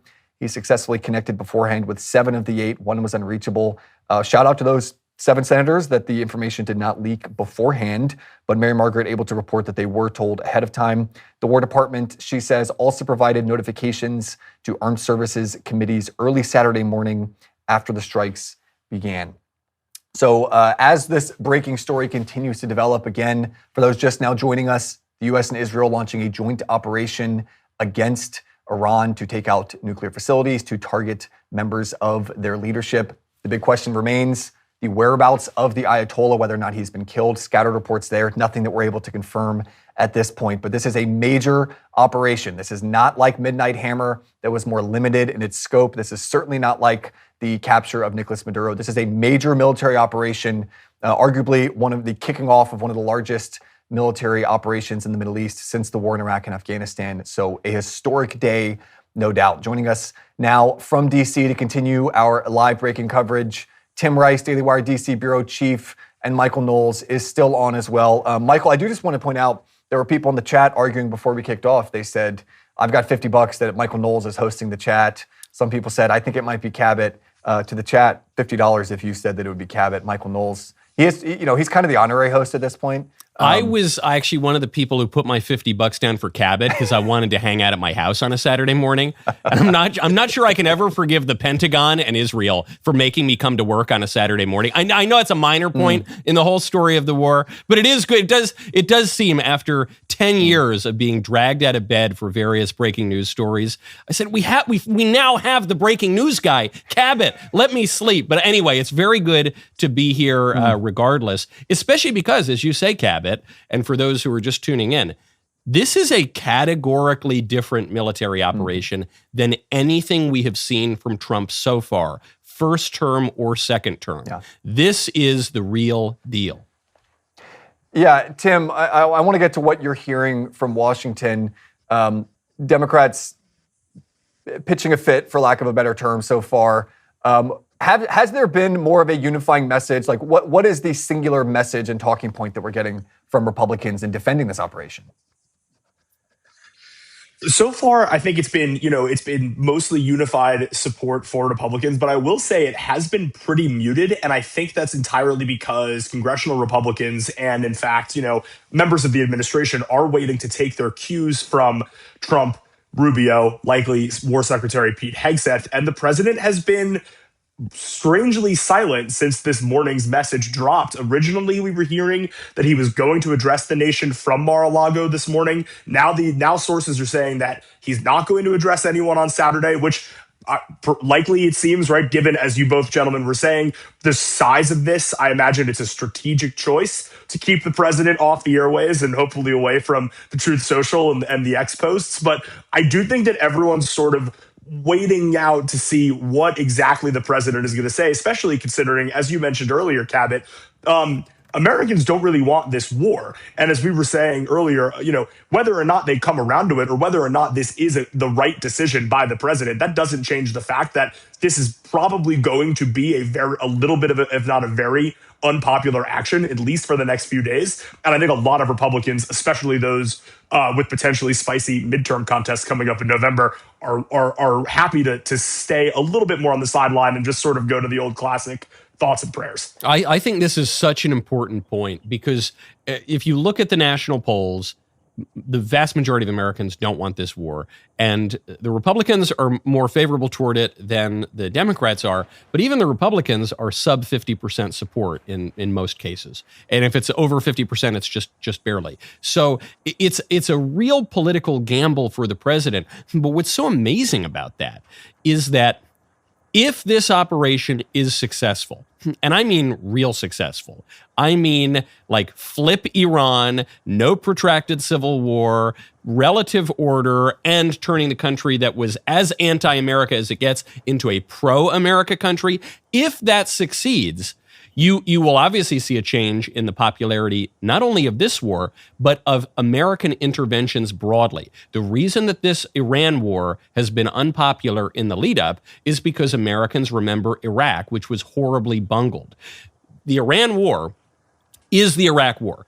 In all of the justifications, in the political party that carried it out, it is an amazingly perfect analog.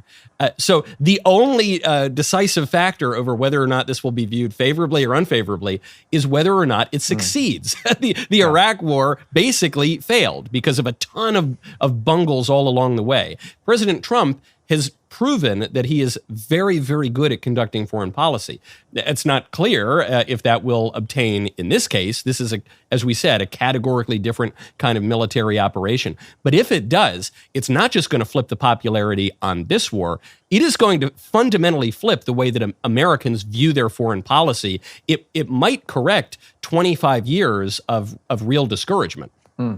The president said after closing the border upon first taking office, he said, it turns out we didn't need new legislation. We didn't need a new philosophy. We just needed a new president, one who actually was willing to do this and do it differently. It sounds kind of similar there on foreign policy of saying, hey, you can keep more or less the same American way of thinking in the Middle East, but it takes just a different person actually implementing it.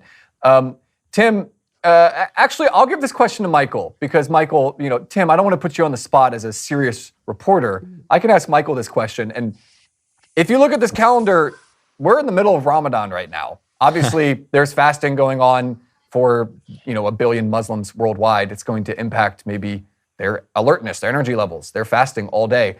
I'm not trying to be funny here. I'm being genuine. That is a consideration to take into account. Do you think that could play into the timing here for President Trump saying, hey, they might be in a weakened state right now? Yes, well, I don't live in New York City or Minneapolis, so I had forgotten that it was Ramadan. But yes, all of these factors come into play, including even the timing of this attack.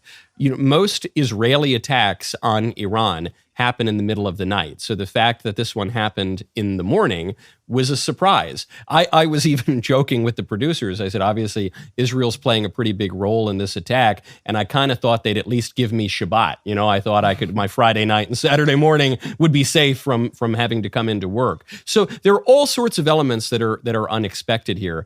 And of course, President Trump's foreign policy is predicated on subverting expectations. Victor Davis Hanson, perhaps more than anyone, observed this in the first term, that people who were trying to place Trump in this box of foreign policy dove because he ran against the legacy of George Bush, or a foreign policy hawk because he said he was going to go, beat the hell out of ISIS. That was a mistaken dichotomy. President Trump's real strength in foreign policy is unpredictability. He's going to go hug Kim Jong-un in Korea, and then he's going to take out the top Iranian general. And you don't know which Trump you're going to get that day. So in terms of, striking during Ramadan, I think probably what you would say is, yeah, every little bit counts when you're talking about the most consequential foreign policy move of a presidency. Tim, I want to get Kevin, I actually do have a series. Let's hear it. Go ahead. Let's hear it.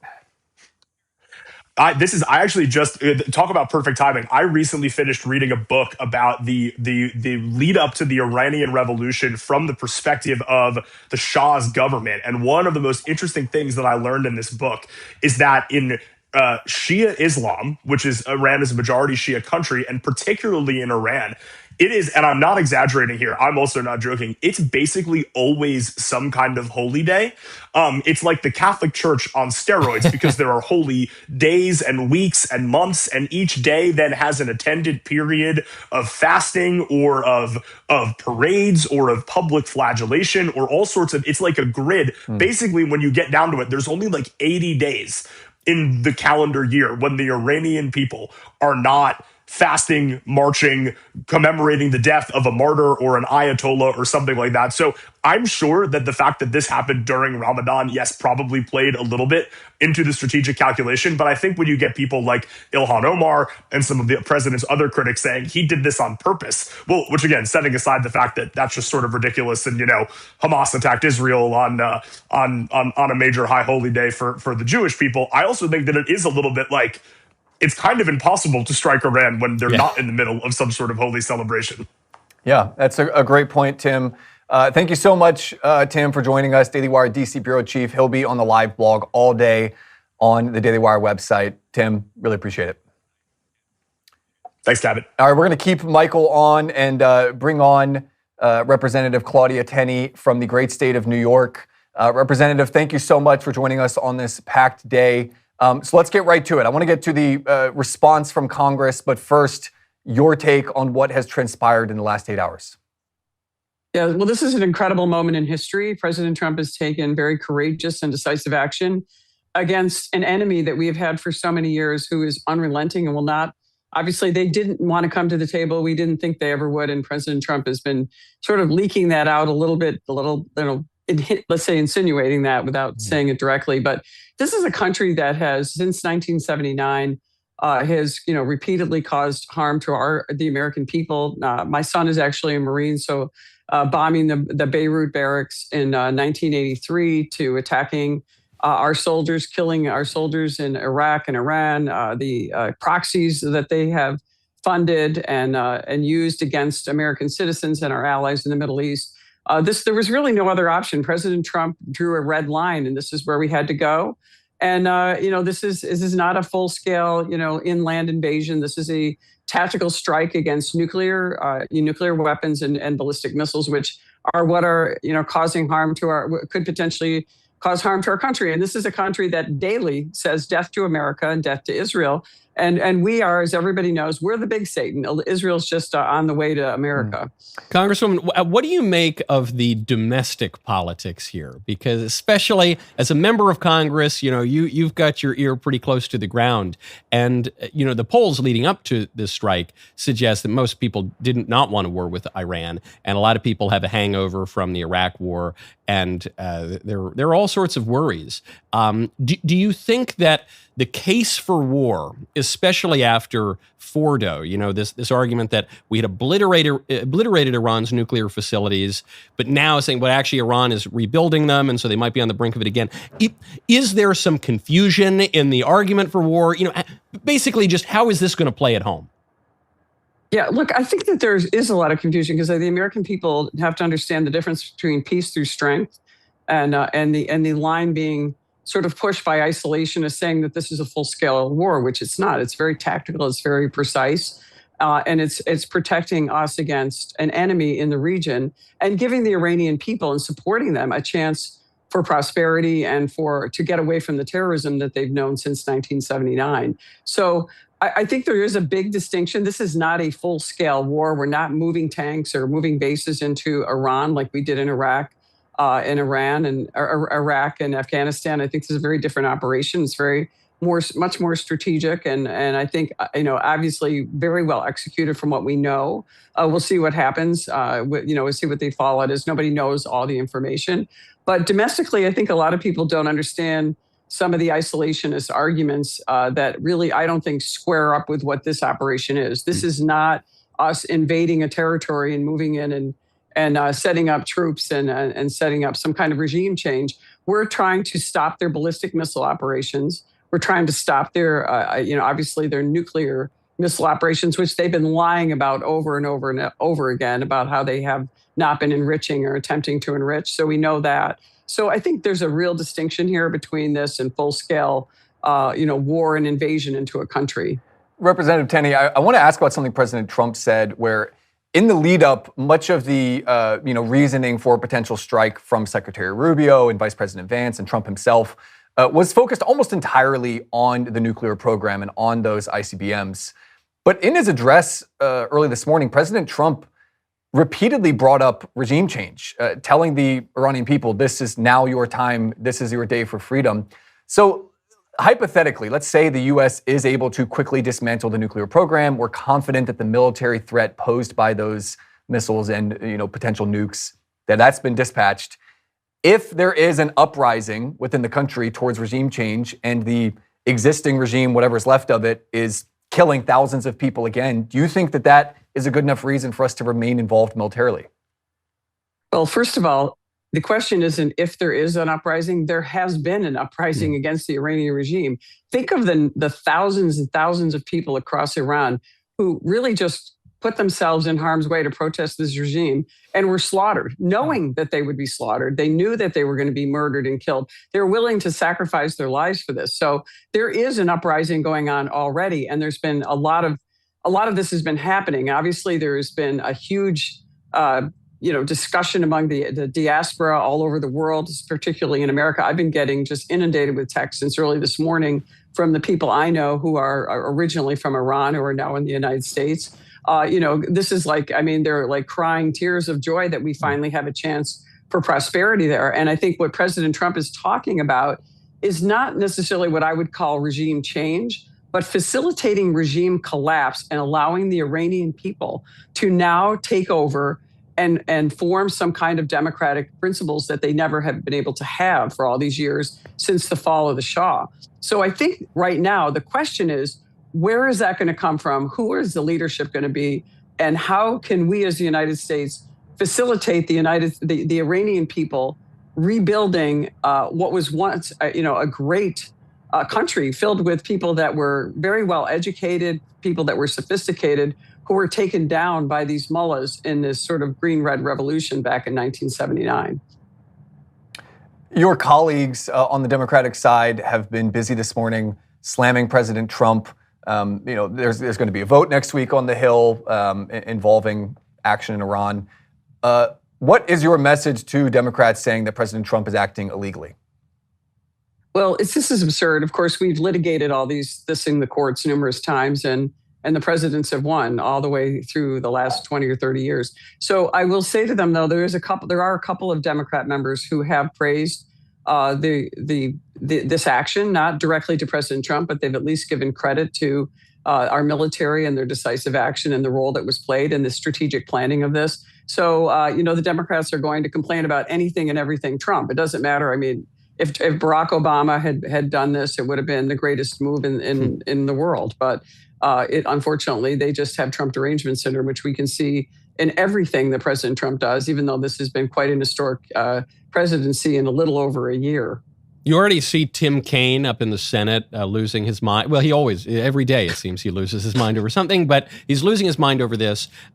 However, this to me is one of the clearest echoes of Iraq. Everyone's focusing on the military aspects. What I'm focusing in on is the Democrats opportunistically taking advantage of this to attack a domestic political rival, precisely as they did in Iraq. Even Democrats who previously had supported war in Iraq. So from the domestic political scene, not from the standpoint of the voters, but from the standpoint of, say, Democrat members of Congress or senators, do you think that this could become a real issue for the White House? Where is the risk for President Trump on Capitol Hill? I think it's very interesting you raise that point, because there's one thing about President Trump that is, continues to impress me and is always astounding to me is he never lacks the courage or the decisiveness. When he makes a decision, he goes all in, and he doesn't really care what people think is in terms of the Democrats and who's going to be doing, the pearl clutching and concerns. But he always knows that the Democrats, no matter what he does, are going to react, even if it's policies that they support. he waves into their, sort of wades into their territory, and all of a sudden they're vehemently opposed to things that they've stood for decades. And so I don't know how you couldn't stand up for the Iranian people right now. The reports are anywhere from 20,000, 25,000 to 37,000 people that were executed just for, protesting on the streets. Isn't that what the Democrats are standing up for in this country? They're claiming that their First Amendment rights are under siege in the United States. And yet here's President Trump standing up for the rights of the Iranian people to stand up against a murderous regime, not only murdering its own citizens, but have murdered American citizens. Every Marine that lost their life in 1983 and all the different military service members that were murdered along the way by this regime. I mean, we should be standing in solidarity with those people and understanding that President Trump cares about them and he cares about standing up for what's right.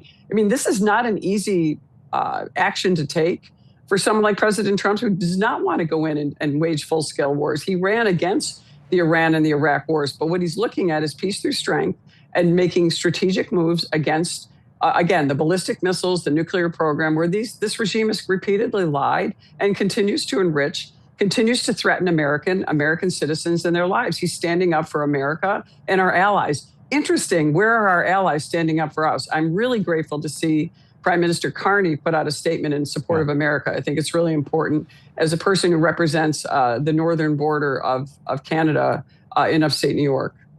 It's also interesting, you mentioned allies stepping up and maybe potentially unexpected allies. There was a big statement today from Saudi Arabia coming out and denouncing Iran, further cementing their desire to partner with the U.S. in this operation. Just how big of a shift is what we've seen in the Middle East lately under President Trump, where there's this budding relationship between Saudi Arabia and other Middle Eastern states in actually unifying with the U.S. against Iran? Well, it's very interesting because Saudi Arabia has been one of the biggest victims in the Middle East because of all the attacks from Iran directly to Saudi Arabia. And Saudi Arabia has been engaging back and forth with talks to join the Abraham Accords. And, really, you look back at what President Trump accomplished in his first term with the Abraham Accords. It was historic. It is why I've nominated him for the Nobel Peace Prize. I went and filled out the form with the Nobel Committee 3 different times, specifically citing the Abraham Accords because of its historic nature. And President Trump deserves the Nobel Peace Prize for that. I know he likes to rattle off a bunch of other different conflicts, but that really changed the world. And it brought other Arab nations in the Middle East to realize, wait a minute, we have a chance for peace and prosperity. It also gave a lot of encouragement to people around the world, and including in places like the Green Zone in Israel. I met with Arab sheikhs last year in the Middle East, within Israel, within the Green Line from Hebron, who said, we love the Abraham Accords. We don't want the Palestinian Authority. We want a meeting in the Oval Office with President Trump to talk about us being some kind of relationship with the Abraham Accords, some kind of peace and prosperity for our children.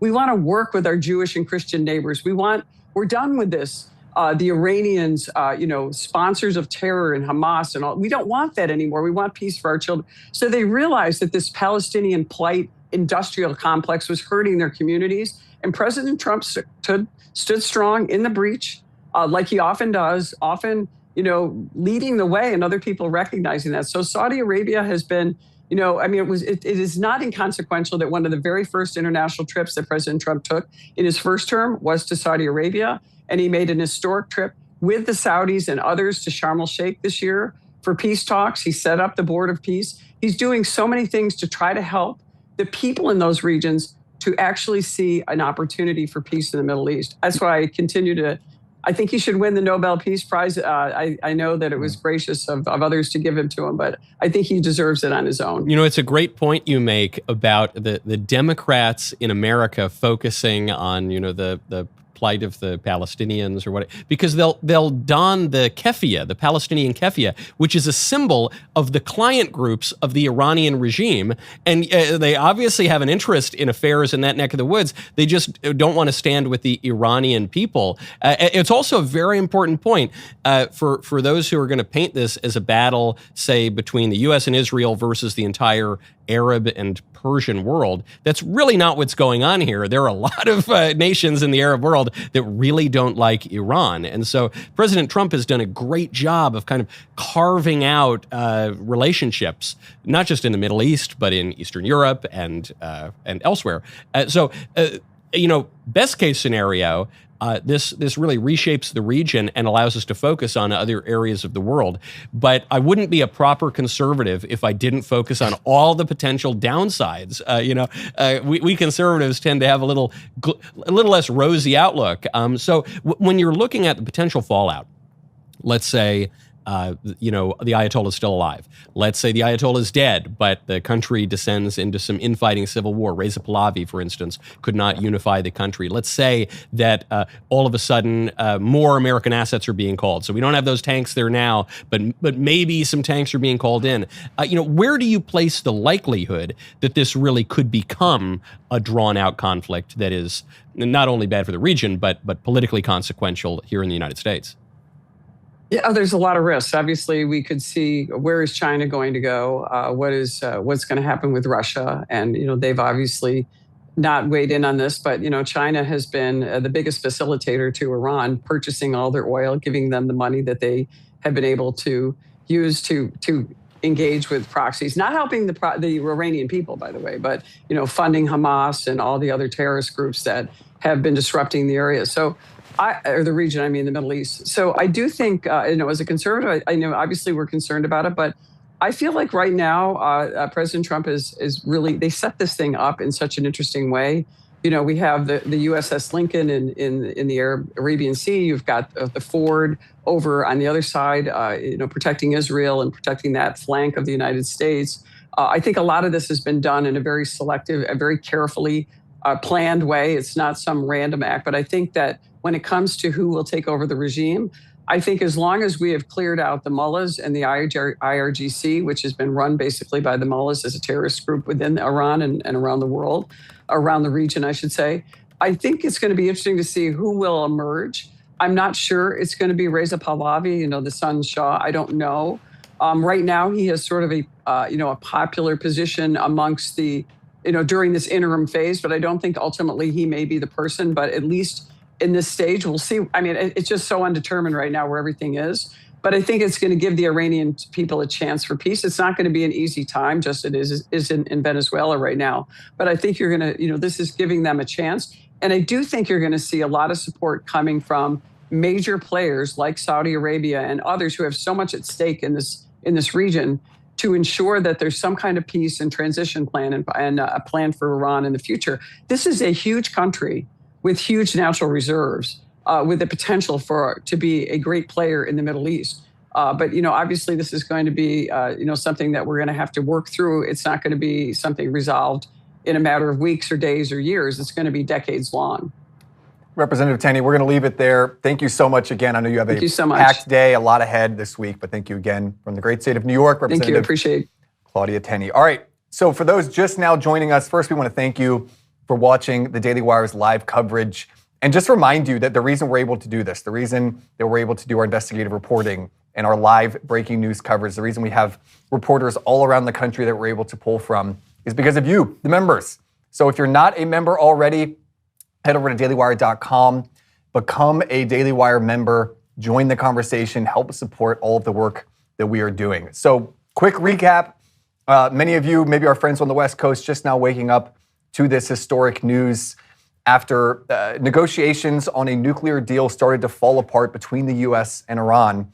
The United States and Israel have launched joint attacks against Iran. The Israelis were targeting members of the Iranian leadership team. Again, we are still waiting. There are different reports every 10 minutes. I don't want to just read off every little thing that I'm seeing on Twitter about the Ayatollah and his whereabouts, because as Michael mentioned earlier, so many of these early reports turn out not to be true. So we are going to wait for solid reporting about whether the Ayatollah is alive and well. We do know that the Iranian defense minister has come out on American media and said that once these strikes stop, that Iran will be open to peace talks once again, and that they urge the United States to de-escalate. Not much of a surprise there. President Trump essentially saying to them, hey, you guys have been stalling for weeks. They had their third round of negotiations over in Geneva with Steve Witkoff and Jared Kushner this week. Obviously, the United States was not happy with the progress that was being made. The White House felt that Iran was simply biding time, trying to stall, to rebuild their defenses, get ready for a war, and ultimately to try to attain a nuclear weapon. But President Trump stepped in. He offered an address in the early hours Saturday morning. We're going to play some of that speech for you now so you guys can see the message that we heard from President Trump. It was a historic address, really remarkable scenes. Let's play some of that right now. Finally, to the great, proud people of Iran, I say tonight that the hour of your freedom is at hand. Stay sheltered. Don't leave your home. It's very dangerous outside. Bombs will be dropping everywhere. When we are finished, take over your government. It will be yours to take. This will be probably your only chance for generations. For many years, you have asked for America's help, but you never got it. No president was willing to do what I am willing to do tonight. Now you have a president who is giving you what you want. So let's see how you respond. America is backing you with overwhelming strength and devastating force. Now is the time to seize control of your destiny and to unleash the prosperous and glorious future that is close within your reach. This is the moment for action. Do not let it pass. Later on, in a really remarkable moment, President Trump conceded the fact that the Iranian response could lead to the casualties for the United States military. Obviously, that would open up an entire new can of worms on how the U.S. would respond. Praise God, so far, there are no reports of American casualties, although there were some explosions reported at a U.S. naval facility in the country of Bahrain. Thankfully, that base had been largely evacuated beforehand, and it looks like the warehouse that was hit was not occupied. But we're keeping a very close eye on the explosions that are going on across the Middle East. Number of countries, Qatar, Dubai, Bahrain, Saudi Arabia, all of those countries reporting explosions. And of course, Israel, their Iron Dome is working overtime right now, trying to shoot down a flurry of Iranian missiles. They said that they would respond, and they have responded. The big question now that we are still waiting at this hour is the safety, whereabouts of the Ayatollah. People in Iran, as you can imagine, holding their breath, waiting. We also saw people in Iran celebrating. We had video coming out of school children dancing and celebrating. There are people in the streets. Let's play some of that video now of people in the streets right after these attacks broke in broad daylight. Look at some of this footage. It's incredible.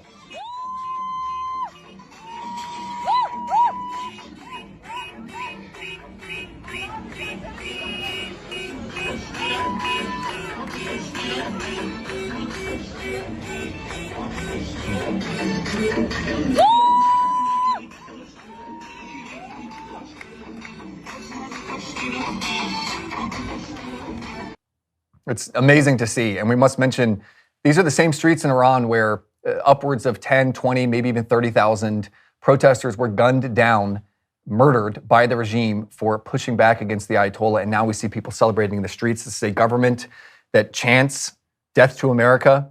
This is a government that oppresses its people. And now we see the people rising up in a way. And President Trump saying in that broadcast, the day of your freedom is here. This may be your best chance in generations. So the eyes of the world now on Iran, waiting to see what sort of response we see from the people. If this does, in fact, lead to the toppling of the Ayatollah's regime, this will be one of the most historic moments in modern American history, and certainly one of the largest moments in President Trump's tenure. So let's get now to Brecca Stoll, Daily Wire reporter. Brecca, you are in New York City. There's going to be a big protest there a little bit later. What is the vibe in the Big Apple? Well, Cabot, people are just waking up. They're just starting their days here in New York. And right now it is calm. But beneath the calm is, like you said, these protesters organizing. We have, as early as 8 a.m., 9 a.m., this group called the Answer Coalition. This is, the Democrats, Socialists of America are behind this nonprofit that is organizing a protest in Times Square that is happening at 2 p.m. today.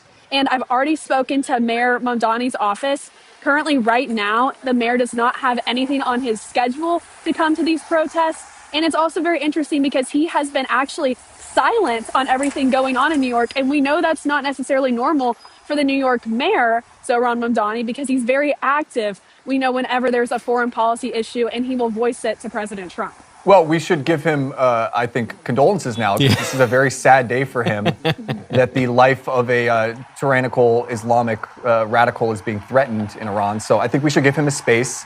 I do want to touch on something you said there, that this event is being organized by professionals. That's something that you've reported on extensively at the Daily Wire, is how a lot of these organic grassroots protests are anything but. Tell us about some of these groups and who's behind this protest looming today. Well, it's really remarkable because what you see, and I've seen it in Minneapolis as well, but these groups are able to summon protesters really at the drop of a hat. And how it works in Minneapolis is they use these names, and it's like these trademark names. They use one called Defend the 612, and this is perfectly legal, but they use those names because they want to sound local. But these are connected to larger nonprofits, often, open society backed. That's, as we know, George Soros. But they organize protesters to be able to mobilize at the drop of the hat. And this group, the Answer Coalition, is the nonprofit behind it is the Progress Unity Fund. And so I haven't, personally verified to see whether that is connected to George Soros or one of those groups. But to be able to mobilize so quickly, I would think that that could be a possibility. Yeah, I'm not going to rely on hours and hours of investigative reporting to tell me that George Soros is probably involved in that in some way. We are getting some breaking statements in from the White House. So, Brecca, stay here with us, but I want to read this. This came in 3 minutes ago. The first statement from the press secretary of the White House since these attacks. She said President Trump monitored the situation overnight at Mar-a-Lago alongside members of his national security team. The president spoke with Prime Minister Netanyahu by phone.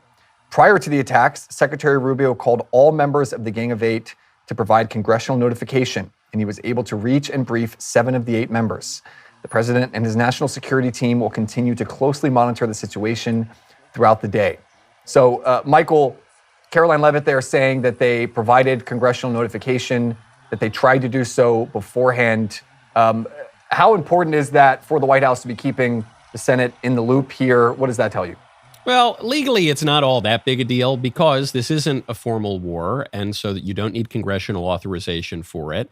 It probably, even more than a legal cover here, this is providing a little bit of political cover for the White House because they want to avoid the errors of the Iraq War, not just on the ground in the Middle East, but also politically, where you had Democrats, including people like Hillary Clinton, who actually voted for the war, coming out against the war afterward. They definitely want a little bit of political cover here. This strike should not be any surprise to anyone. The U.S. has been inching toward it, sometimes leaping toward it, for the past roughly half a century now. So, I don't think any of those 7 members of the Gang of Eight who got the phone call were particularly surprised that this was happening. To Brecca's point on Mamdani being uncharacteristically silent, I wonder if he's worried that the USS Gerald Ford and Abraham Lincoln are going to come to the East River next, to liberate Manhattan. I'm joking. It's not going to happen. But he probably is in a moment of mourning right now.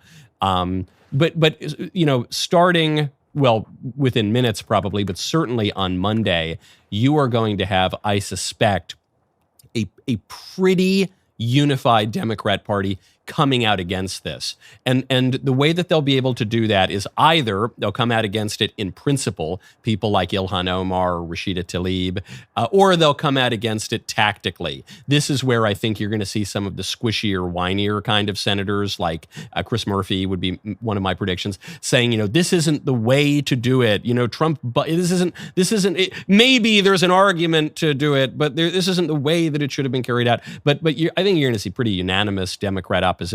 And I think you're going to see a fair bit of Republican opposition, certainly from the typical malcontents in the Republican Party, guys like Thomas Massie or Rand Paul, guys who are always kind of cutting against the current. But I think you're going to see some broader opposition because every member of Congress is up for re-election this year, and a lot of senators are up for re-election too, and they can read the polls, and they recognize that war in Iran is not popular. And so I think even when you see support from the Republicans, it's going to be tepid support. It's going to be qualified support. It's going to be members of Congress who are waiting to see what actually happens. You point to Caroline Leavitt's statement there. We didn't really get any new information from that statement. You see that the president is not addressing the nation, at least at this point today. I think that we are in this moment of wait and see because, as we've been saying for this whole broadcast, this is not just some minor operation. Yeah. This is the biggest foreign policy operation we've seen of President Trump's entire tenure. People don't really know how it's going to go, and I think they're preparing for, half a dozen or more contingencies. And for our audience at home, I just want to remind folks, the Gang of Eight, those 8 members of Congress that were briefed, those are 8 members who legally are supposed to be briefed before acts of war. As Michael pointed out, this may or may not qualify as that. But the 8 members, it's 4 Republicans, 4 Democrats. It's the 2 heads of the Senate Senate Intelligence Committee, as well as the House Intelligence Committee. It's then Speaker Mike Johnson, Minority Leader Hakeem Jeffries, and then in the Senate, it's Majority Leader John Thune and Minority Leader Chuck Schumer. So those are the 8 members of the Gang of Eight. So, Brecca, thank you so much for joining us, and we look forward to see your reporting from these protests. Michael, you're going to stick around. We're almost finished. But first, to close us out for the day, we're going to bring in Alexander Gray. He's the former National Security Council Chief of Staff. Alex, we've now had about 8 hours since these attacks took place in Iran. The dust literally is starting to settle, but this appears to be just the beginning. What is your take? Well, thanks for having me. I think what I've seen so far is obviously the extraordinary skill of the U.S. military again on display. I think we've seen that President Trump, in the buildup that he did of U.S. Assets in the region over the last couple of weeks, has had the intended effect. It gave him the ability to, based on how the negotiations were going, he had the optionality to decide what level of force to use. He had a huge panoply of assets to choose from, which allowed him to kind of tack and weave based on the situation he found himself in. And it also allowed us to prepare with the appropriate air defense capabilities, the THAADs, the Patriots, moving them into the region well ahead of time, has so far seemed to limit the casualties when the Iranians retaliated, which is exactly the lesson that the president has learned from some of the things we saw in his first term when I had the privilege of working for him. And then the other thing is the Iranians have so horribly strategically miscalculated by attacking very ineffectually, I should add, Arab states that host American military bases. This may ultimately end up being the worst strategic mistake the Ayatollahs have made. And that is really saying something because the Ayatollahs make a lot of huge strategic mistakes. But this could ultimately be a very profound historical change in the region where you have the Kingdom of Saudi Arabia, Bahrain, Kuwait, others having no choice but to stand up and vocally defend U.S. aligned interests against the Ayatollahs because they have attacked civilian targets in some instances on the soil of Arab states. That is a really significant change in the regional dynamic. There's a famous scene in Lord of the Rings where the siege of Helm's Deep begins. The orcs are attacking, and they're not really having much effect. And King Theoden famously says, "Is this it? Is this all you can conjure?" Thinking nothing's going to happen. And then a big explosion happened, the battle turned. Could we be in that moment right now of thinking, hey, the Iranian response has been ineffectual to this point, most of their missiles being shot down or hitting bases that are unoccupied. Do they have more up their sleeve? What else is at their disposal? Well, they certainly could have more at their disposal. You know, we've known for many years that the Iranians, particularly, frankly, because the Biden administration had this insane border laxity, we know that the Iranians have been able to send and have tried for many years to send sleeper agents into the United States. That's a very real threat. That's not just some Tom Clancy novel. They have actually been trying to do that for over a decade. And frankly, in the last 4 years of the Biden administration, that became an even more pernicious threat. So we have to be looking at the threat to the homeland. There's no question. We have to be looking at the threat to the hemisphere because Hezbollah operates in places like Cuba, Nicaragua. They did in Venezuela, hopefully until recently. So, I mean, there is a very real threat of Iranian retaliation globally. The one thing I would say, though, is we have heard for decades that the Iranians have been built up to be this 10-foot 10 feet tall. And so many of the analysts in the U.S. intelligence community, after every potential confrontation with Iran, say that they're going to retaliate with overwhelming force. And it's almost always incorrect. Iran is almost always overestimated. That's not to say that we should go the other direction and assume that they're totally impotent, but we need to think proportionally about what their capabilities are. We've now had 3 instances in the last year where they have shown themselves to be incapable of real retaliation. Again, let's not underestimate them, but let's not also make them 10 feet tall and make strategic miscalculations based on thinking that they have capabilities that they just may not. Do you think the White House can tolerate a situation if the Ayatollah remains alive, if the government remains largely in place? Can the White House tolerate a situation in which the end result of this strike is the continuation of the Islamic regime in Iran? Look, I would make the argument, it may not be popular at this moment. Well, people are obviously, I think, excited to see the success that the U.S. military has had thus far. But I would make the argument that the ultimate American interest here is not regime change. The ultimate American interest, and I think that the White House, to my understanding, there are a number of people in the White House who likely feel the same way. The ultimate interest here is the nuclear program has to be destroyed. The missile program has to be destroyed. The proxies have to be destroyed. And ultimately, we have to be somewhat agnostic about what comes next, frankly, because we just don't have, we have to have learned the lessons of playing God with these regime change efforts. The Venezuela model is a good model where we have influence. We do what we can to change the ultimate, change the chessboard a little bit, but we don't sit around like it's Iraq in 2005, deciding who's in charge of fixing the sewer system in Sadr City. We can't go down that route again. I totally agree with you. I know it's unpopular when people get a little bit of war fever, but I am viewing this almost entirely from the American interest perspective. When I hear people come on and say this is wonderful for the Persian, I like Persian people. They're great. I love the food. I have good Persian friends. I don't care that much. I don't, that is not my interest in the United States risking our servicemen to go to war. Other allied interests, I don't care that much. I care about the American interest. And so I agree. I think that's a really wise way to look at it. Then, of course, the follow-up question is there a world, like in Venezuela, where we take out the top, we say to the number 2, hey, we're going to keep you in place, but if you start messing around, we're going to kill you, is essentially what President Trump said to the current leader of Venezuela. Is there a world in which the Islamic regime, should we remove the Ayatollah or whoever, even if we just, chastise him, is there a world in which we can leave this regime in place and trust that they will not continue their nuclear program? Well, look, I think that the theocracy, the Ayatollahs, the Khameneis and Khomeinis before him, we're not going to be able to deal with them. They are truly religious fanatics. There's no question there. But the IRGC, the Quds Force, some elements of the conventional military, they're hacks. In many cases, they're looting the country for their own financial gain, the same way that the Maduro regime was doing. We have the ability, I think, these are not good people, but I'm with you, Michael.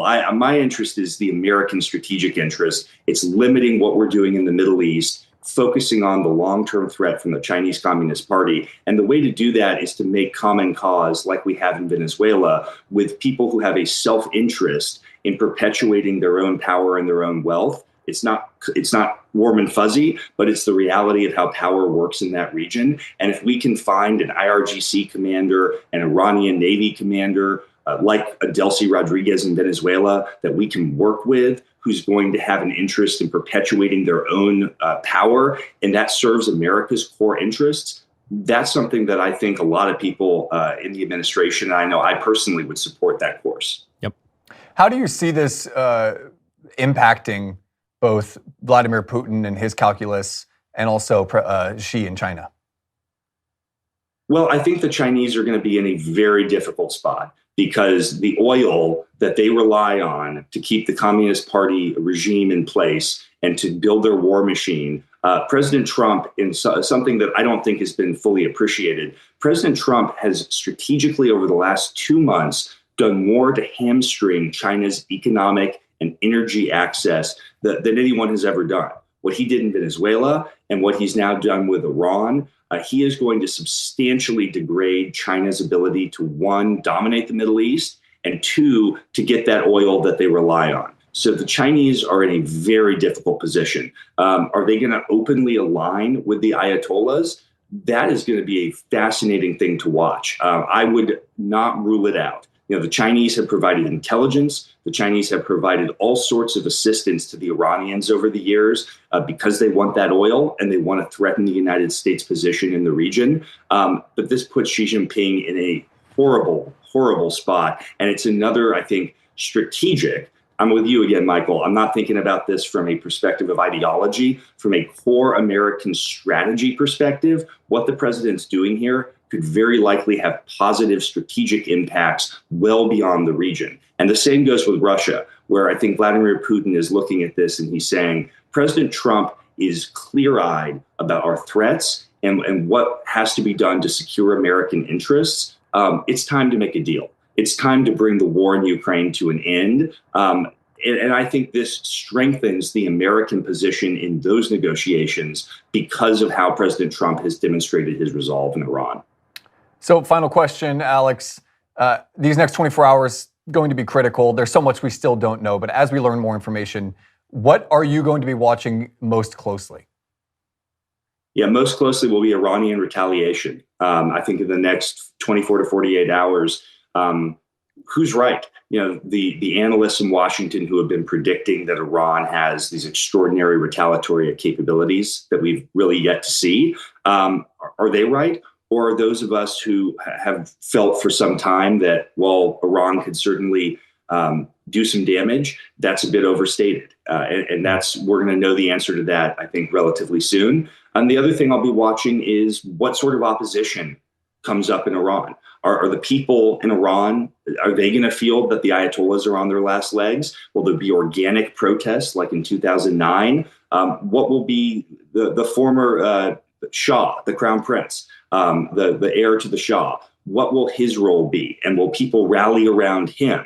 Will he serve as a national unity figure for people who want to see a replacement to the Ayatollahs? So those are some of the things that I think we're going to know a lot more about over the next 24, 48, 72 hours. So much to keep an eye on. Alex, we know this is a busy day for you, so thanks so much for making time. Thank you. That was Alex Gray, former National Security Council Chief of Staff.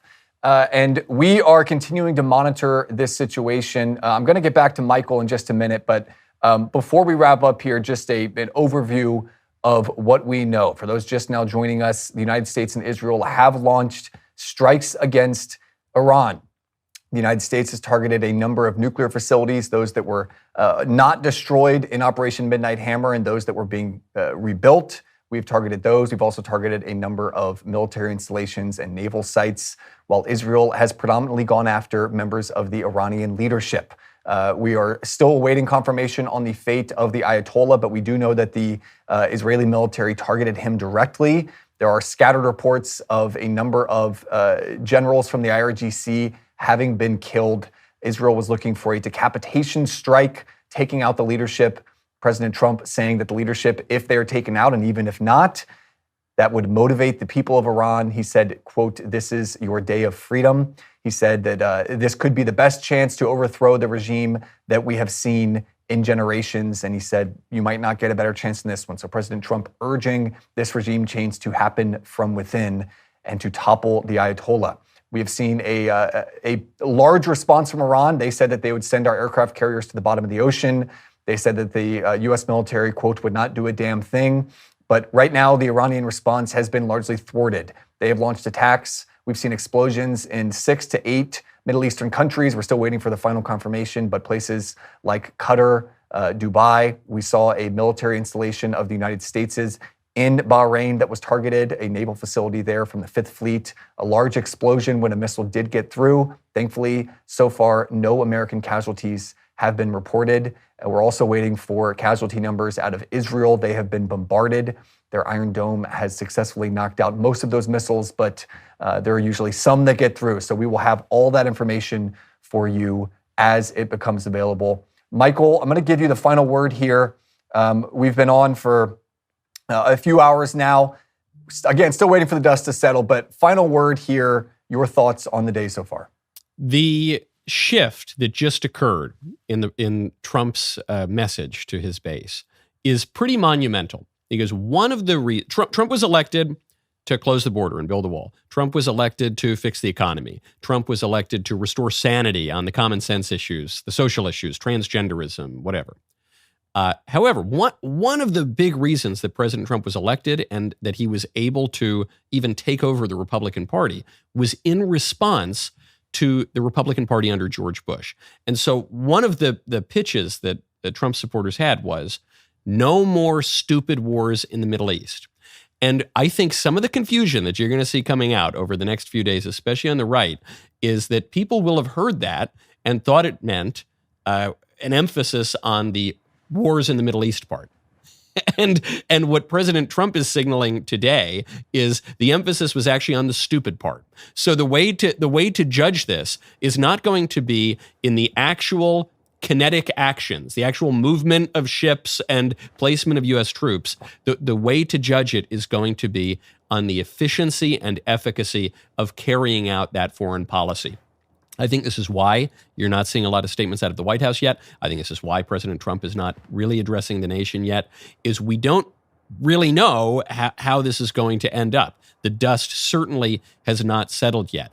But this is going to be a hugely consequential action regardless of what happens. That's maybe the one certainty that we have right now, is that this will fundamentally shift how we understand the Trump administration, MAGA, and U.S. foreign policy in a way that we haven't really had to rethink it in about a quarter of a century. So it's monumental. And the fact that you're seeing some reticence from the White House, the fact that you're seeing some caution in how they're presenting this, I think tells you that everyone at the top appreciates the gravity, the weight of the moment.